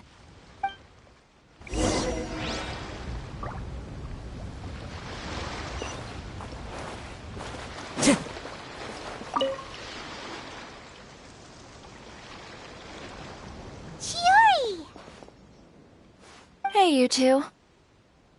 Are you not really into these kinds of big social occasions? Not particularly. But this is still better than Fontaine Fashion Week. But if this film becomes a big hit, people will definitely come flocking to your shop. Yes, that's highly likely. As long as the film can premiere as planned. Are you still worried about the case? That and all the obstacles we had to face today. You're right. It's as if all our bad luck just manifested at once. But why today of all days? No, it's nothing. We've already delivered the film to the editors, so there should be nothing more to worry about. How are you doing, Mr. Morris? You having a good time? Well, you could say that. Do you happen to know when the party is scheduled to end? Judging by how much fun everyone's having, I'd say probably not until well after midnight. Is there something that you still have to take care of at home, Mr. Morris? Oh, well, I'm just not a late night person, so I might take off shortly. Oh no! Silly me. I almost forgot something super important. Oh, what is it? I prepared a whole batch of fireworks for the party, but I forgot to bring them over from the warehouse. Fireworks, you say? Well, that's truly a pity. Sorry things didn't go as planned. Could you help me carry them over, Mr. Morris? I won't be able to fetch all of them by myself. Me? Are you sure that you can't find anyone else? I just wanted to make this surprise for everyone. The warehouse isn't far from here. We'll be there in no time. Pretty please, Mr. Morris. These are some of the best fireworks I've ever made. So I also want you to see them before you leave. They're stunning. I promise that they'll be a once-in-a-lifetime experience that you'll never forget. But... It's okay. Just come with me. If we're sneaky enough, nobody else will see us leaving. All right. The warehouse is right over here. I moved the fireworks there in advance, so it shouldn't be too much work bringing them back.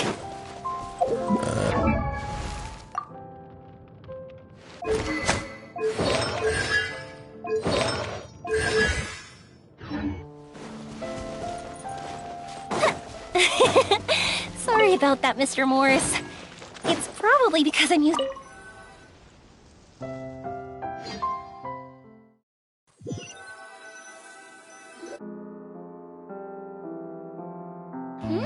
It's dark in here.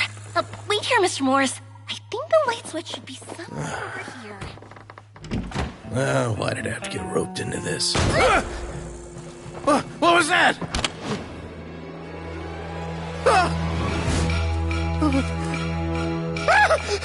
Who's there? Get me out! Get me out of here! Did you really think you'd get away? Morris.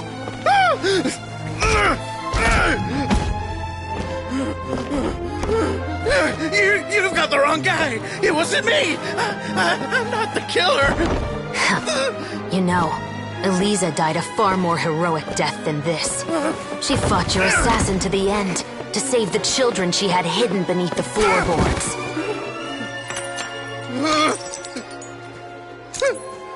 That is Eliza's pendant. The one with a photo of you two inside. The one you gave her. Ring any bells? It's a fake! It has to be! There's no way! No way your assassin didn't destroy it, you mean?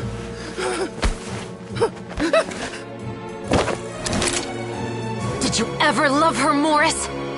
Or was killing her always the plan? No, please. Listen to me. I told Eliza to keep us a secret. I paid her plenty for her silence. I never thought she'd keep the child. Everything was gonna come out, and I had no choice. She forced my hand. No! I'm begging you. I have money. Just name your price, please. You can keep your Mora, and you can go to hell.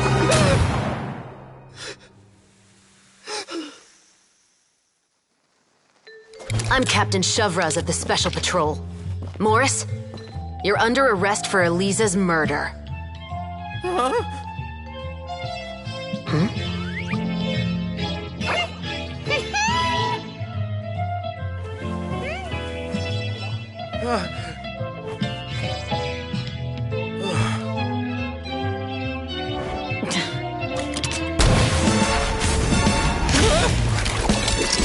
You're under arrest too, prop manager Veronique. Or perhaps I should call you the Second Musketeer.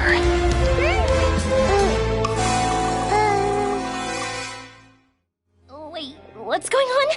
This wasn't in the script. Drop the gun, Veronique. Why? Why would you keep me from exacting revenge on this heartless monster? Drop your weapon. This is my final warning.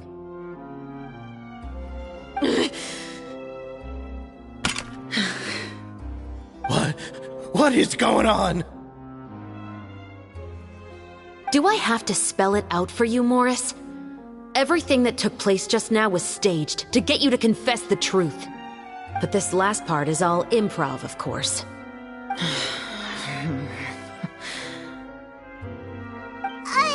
Shovraz, you told us you wanted us to help you stage a play. You never said anything about the Second Musketeer. It's because even I had no way to confirm my theory until now. Thank you for your performance, Yoimiya. Could I trouble you to go and bring in the other Special Patrol members? They should be on standby just outside. Oh, and please tell the other cast members not to worry about us. We'll be rejoining them shortly. On it!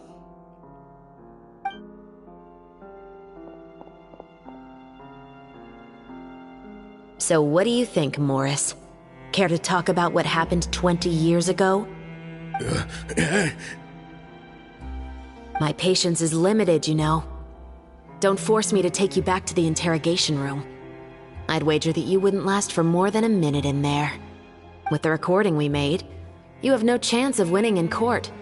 Cooperating with us now is the most practical move. All right. I'll talk. I hired an assassin to murder Eliza. She once worked as a maid on my family's estate. She was very beautiful, and after some time I fell for her. We kept our relationship a secret and carried out an affair for some time, but it wasn't long before she became pregnant. And if my parents ever found out, they would have stripped me of my inheritance and status, driven me out of my home. I also didn't expect Eliza to insist on bringing the pregnancy to term. She even asked me to leave my family and travel far, far away with her. She believed that you were truly in love with her. I didn't have a choice. I gave her a large sum of Mora, told her to leave the family and to get rid of the baby. But then years later, she sent me a letter. There were photos of 2 children, and she even asked if I could find some time to visit them. Huh? 2 children? Paimon thought Baptiste was the only... You mean... Even if she had the children against your will, you could have just ignored the letter entirely. Why kill her? I had just gotten engaged to be married to an heiress from another wealthy family. So if anyone were to find out about Elisa, my life would be completely ruined. I didn't have a choice. No. You always had a choice. You just made the wrong choice. Again. Do you know how it feels to watch your mother be killed right in front of you? My brother and I were hardly even school age yet. We were hidden beneath the floorboards, grasping each other's hands like a lifeline. We were so terrified that we didn't even know we could ever take a breath. All we could do was to watch Mother try to fight back, and then collapse to the floor. Even after the assassin left, we were still too terrified to leave our hiding spot. We thought that he might come back. It was only until the next evening when we finally climbed out and gathered around our mother. But she had already become cold and stiff to the touch. You made up your mind right then and there to bring this case to light. Not only that, we resolved to get our revenge. And that's why you became the Musketeers. No, that's why I became a Musketeer. The man from before was also killed by me. My brother had nothing to do with it. I figured as much. You did? I once told these two that he didn't look like a killer to me. His confession from that night also rubbed me the wrong way. I think what really tipped me off was, how could I not feel a sense of regret in him? Huh? He confessed faster than any criminal I've ever met, but he didn't say a single word about you. He insisted that he was the sole perpetrator in the case. But after the questioning ended, I disassembled the musket we dug up from his backyard, put it in front of him, and told him to reassemble it. Wanna guess how far he got? He had no idea where to even start. He's never touched a gun in his life. Based on that, I determined that he was not acting alone. He only surrendered himself to draw our attention and create a moment of opportunity for his partner. So, I decided to play along. And as expected, the second musketeer followed us without hesitation once she saw Morris get separated from the rest of the cast. Besides, why else would he call the novel The Two Musketeers? But how did you know it was Veronique? I figured it out the moment Baptiste told me his father's name. That so-called financial crisis was all just a ruse. He just wanted to sign up as the investor and then leave the film without any source of funding. After all, he has a vested interest in minimizing the reach of this story. It's really just the same thing as what he did to Elisa all those years ago. Human scum. But then Xavier pulled out all the stops and got the film made against all odds. Morris couldn't have that. With the killer in custody, he figured it was safe to act. And so he came to visit the set today, just as I expected. Wait, so you were behind all those mishaps today?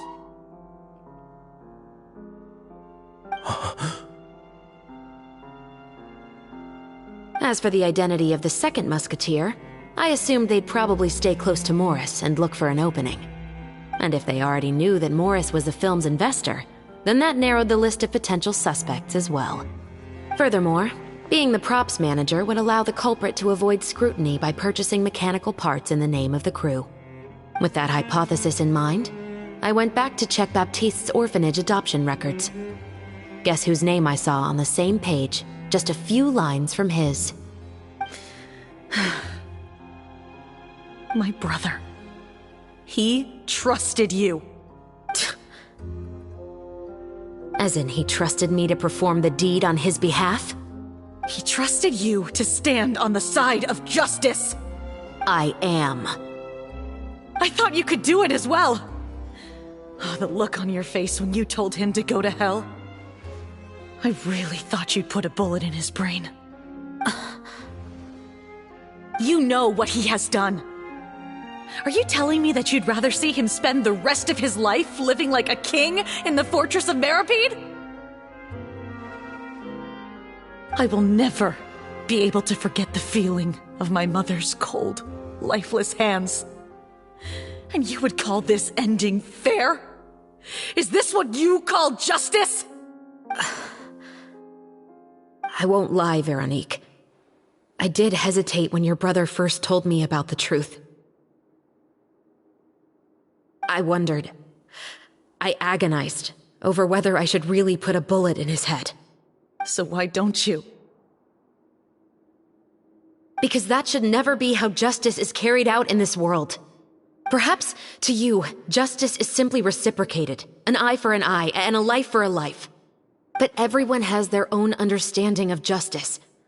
If everyone were to pursue their own definition of it, there would be no more order in this world.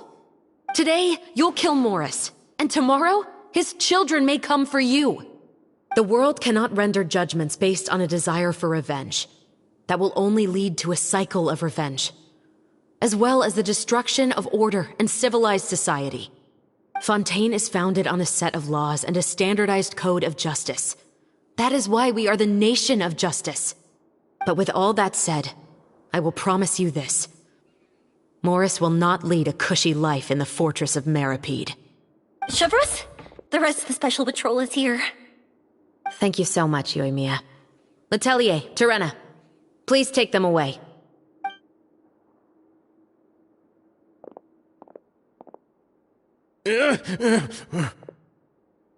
I still can't agree with your reasoning. I know. Justice has not been delivered. At least, not today.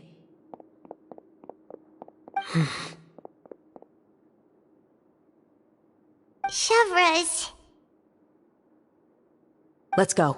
We should give an explanation to the crew.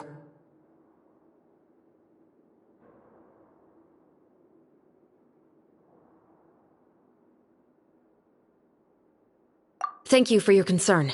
I'm fine. I'm just thinking about the things in life that have driven people to take justice into their own hands.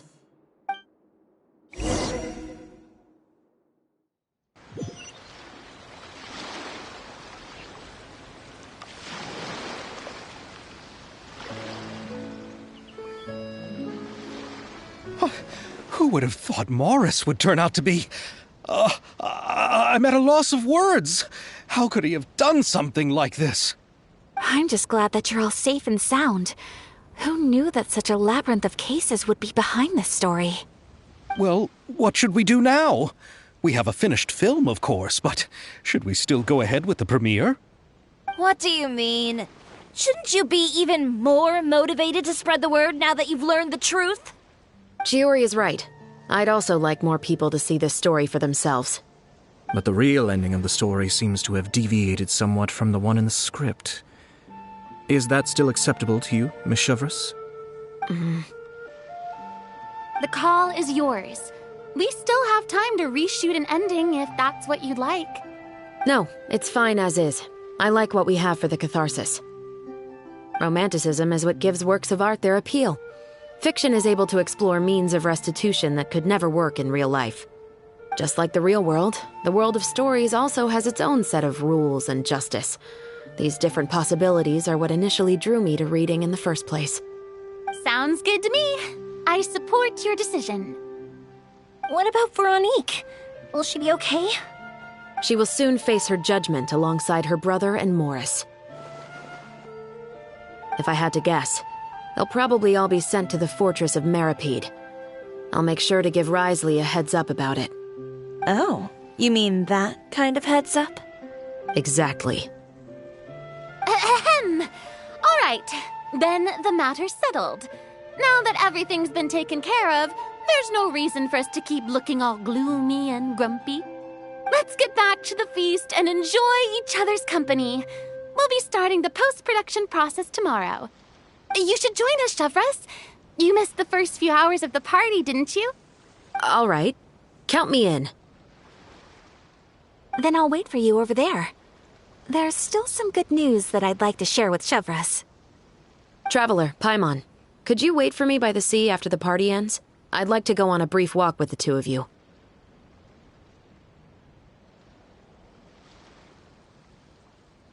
Thank you very much.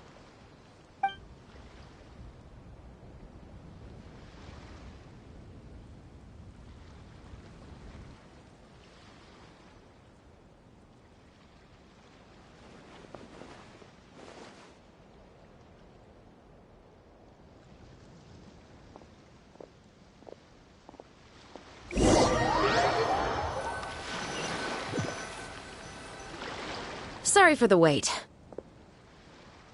Oh, we weren't waiting long at all. Is there something else you wanted to tell us?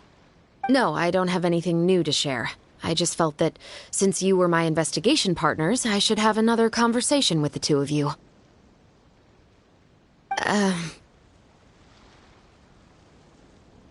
Traveler, how would you have responded to Baptiste's request if you were in my shoes?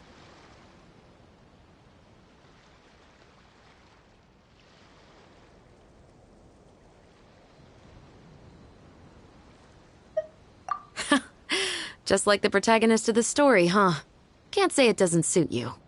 When I was young, my father often took me here to swim. We'd come rain or shine, even when it was freezing cold. He told me that swimming was the best activity to train one's strength of will. You could never give up before reaching the shore, especially when the water was cold. Oh? Why's that? Because the moment you give up would be the moment you die. At that point, I still hadn't received my vision. One winter, the chilly wind felt almost like knives on my skin, and the seawater was so frigid that it numbed my toes the moment I stepped in. I cried and begged my father to spare me from having to swim across, but he wouldn't listen. He used to be a member of the Special Patrol as well. You could say it was his way of educating his children. That sounds awful. When he saw that I wouldn't stop crying, he just picked me up and tossed me into the icy water. The bone-chilling cold took away my senses. I couldn't feel anything but fear and rage.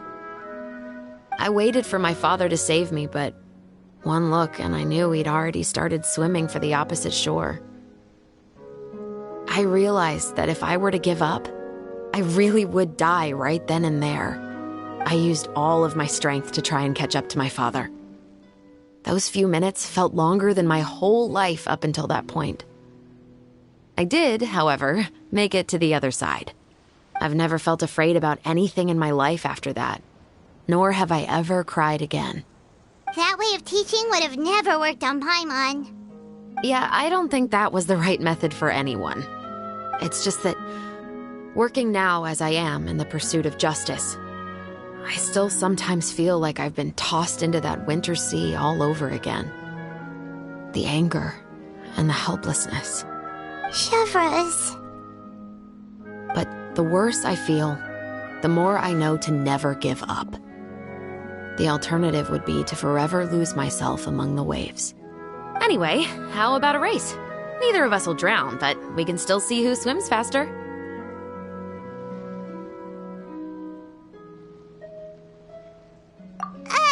You guys go ahead! Paimon will grab the clapperboard to mark the start of the race.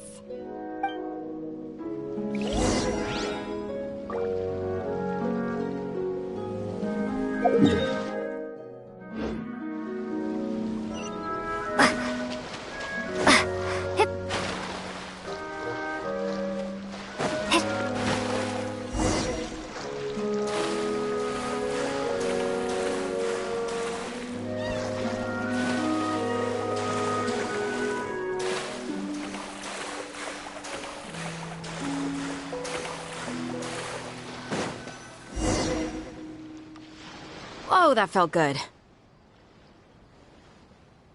You were so fast in the water, Chevreuse. You were swimming even faster than Paimon could fly. So, about the Special Patrol, did you join because of your dad? Partly, but I'd say I was more inspired by the heroes I read about in stories growing up. Oh, so it's due to your love of stories. Of course, it was only after I joined the Special Patrol that I learned that truth is often stranger than fiction. Come on, let's walk a bit more.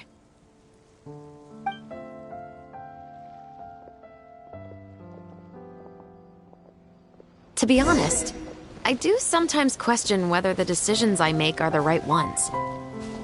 But I know that no matter what, I must keep swimming. Because the only thing I've got my eyes on is the shore in the distance.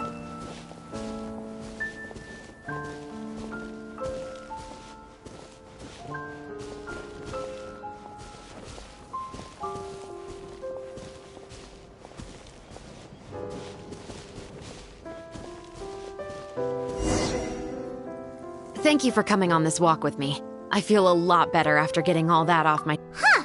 We're nearly back at Baptiste's house. Huh. You're right. I didn't realize we were so close. He really did plant a lot of flowers. It's just like how he described it in the story. Huh? Wait. Paimon, Traveler, look! The rainbow roses in the garden. They're in full bloom now.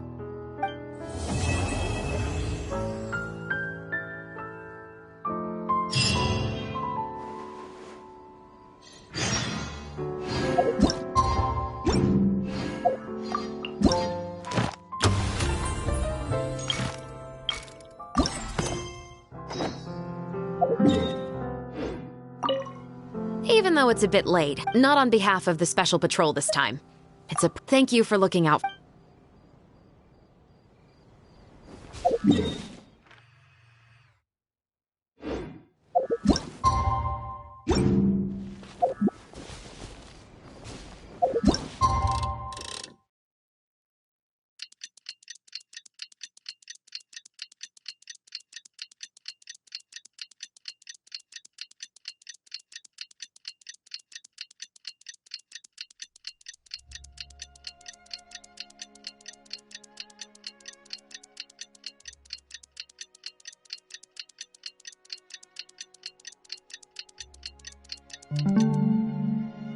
Onwards. We have work to do.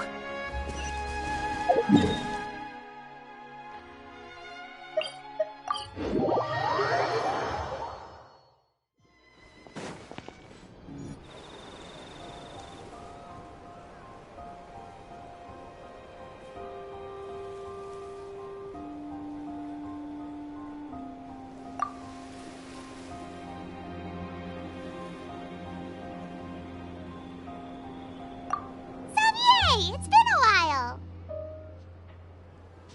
Hey there, you two. Sorry I've been scarce. I've been buried in marketing and preparing the film for release ever since we wrapped post-production. The award ceremony is today, right? Paimon wonders if we'll win the Farina Award.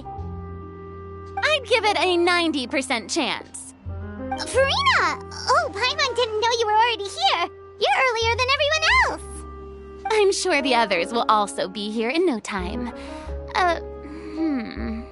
Xavier, if we end up getting called on stage, shouldn't you come up with a name for our crew?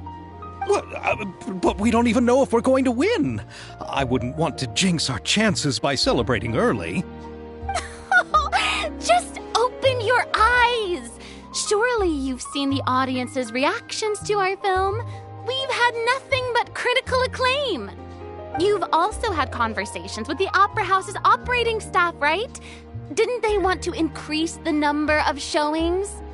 With the mora you've made from the box office, you can now open your very own film company. But that's all credit to my amazing crew. You've all helped to make this a reality, so I can't be the only one asked to come up with a name. Well, give it some thought. I'm sure the crew will respect your choice. All right, but before that, Traveler and Paimon, could I trouble you to quickly pay a visit to the Fortress of Meripede? Huh? But shouldn't we stay for the award ceremony? I wanted to ask you two to invite Shavraz to join us at the ceremony. She's one of the lead roles, after all. I haven't been able to find her recently, so I haven't had the chance to invite her personally. According to the papers, the culprits of the Musket murder case will be personally escorted today by the captain of the Special Patrol to the Fortress of Meripede. Oh, Paimon gets it now.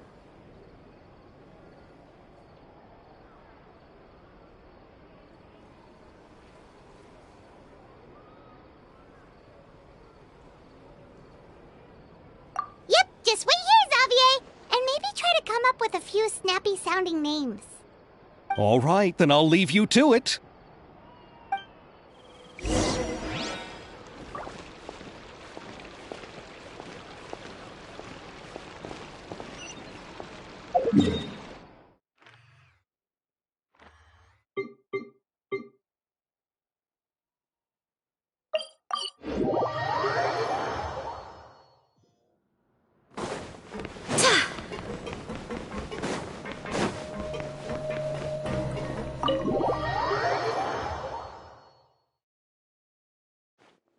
This is as far as I'll be taking them. I'll leave the three of them to you now. Got another errand to run? Something like that. I'm expected at a party. Now that's something you don't hear every day. Found a new pastime? No, it's just a special occasion. Shavras! Risley! Festivals really do bring people together. It's been a while since I last had so many visitors at the Fortress of Meripede. Call it the festival spirit, I guess. Yeah, you could say that. Even our head nurse has gotten herself all worked up preparing super deluxe nutritious shakes. Just one gulp and you'll have met all your nutrition needs. Were you talking about work just now? We've already finished discussing everything. So, what do you think about my heads up, Mr. Risley? I believe I haven't yet made any promises or guarantees. But you also didn't shoot me down. Here, how about this? You could give everyone a copy of the newspaper. Perhaps on the day when the cover story happens to, oh, I don't know, expose a certain someone's misdeeds from 20 years ago? I suppose then a certain someone may soon find himself the most unlucky person in the Fortress of Meripede? While another two people will soon be hailed as heroes. Speaking of heroes, did you two need something from me? Actually, we're here for... You're here to invite me to the party, right? Don't worry, I didn't forget. Ooh, then let's head back right away! See you, Risley!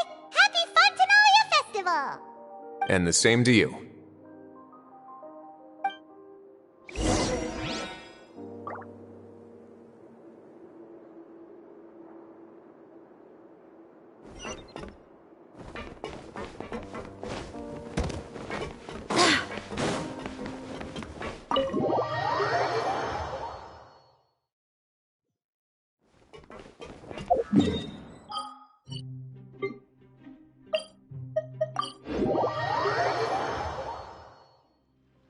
And the winner of the Farina Award for the first Fontanalia Film Festival is... The Two Musketeers!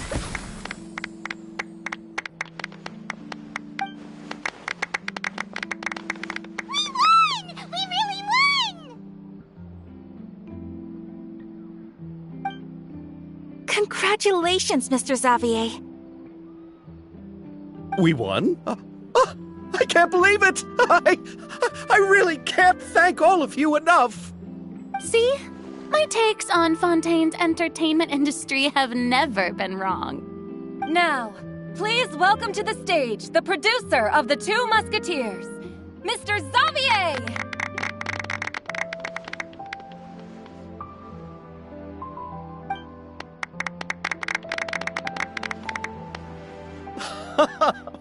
Thank you! Thank you all so much for your recognition and support. While I'm up here, I would love to give special thanks to... Time really flies, huh? It certainly feels that way. It feels like it was only yesterday when you were teaching me to hold a musket. Will you come back to Fontaine again? Of course! I'm very fond of this city. There are so many novel and interesting things that it's been hard to keep track of them all. But how about you? Would you be interested in visiting Inazuma? I can't say the thought has crossed my mind before, but I'd be willing to consider it now. I will be eagerly awaiting your visit. It would be wonderful if you could visit my home and enjoy... Yeah, let's keep in touch. Did you accomplish all you came here for? Yes. And you should visit Inazuma again sometime. How has Ogura and her business been? To my knowledge, she's doing quite well. Tell her I said hi. I certainly will. I heard the thunderstorm has stopped. Yes, and the war has also been brought to an end. Peace and prosperity has returned to the islands. I quite like the sound of that. Perfect for hanging textiles out to dry. I'd like to offer my thanks again to the entire cast and crew. Without you, I would have never completed this film, much less had the opportunity to be standing on this stage. With the support of my entire crew, I would like to officially announce our film company, Musketeer Pictures. Woohoo! That has a really nice ring to it. Then in that case, let's please welcome all the members of Musketeer Pictures onto the stage for a commemorative photo. Oh, Paimon didn't know we'd also be taking pictures. Director Farina, I believe you are the most deserving person to raise this trophy. Huh? No. There's no need. It's so embarrassing. It's an honor the director deserves. Yes, I agree.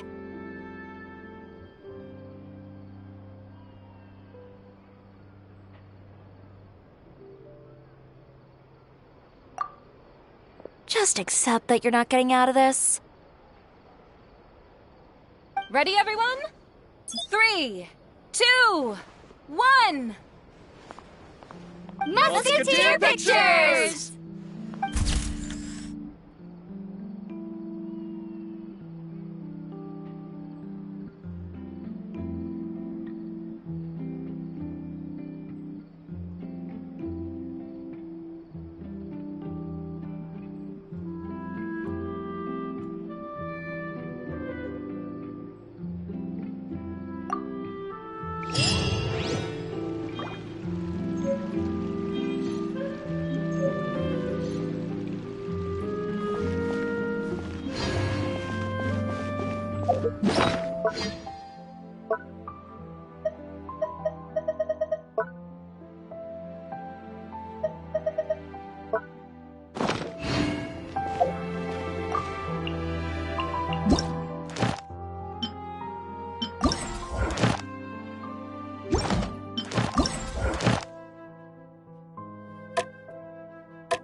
It's time to move on. We should...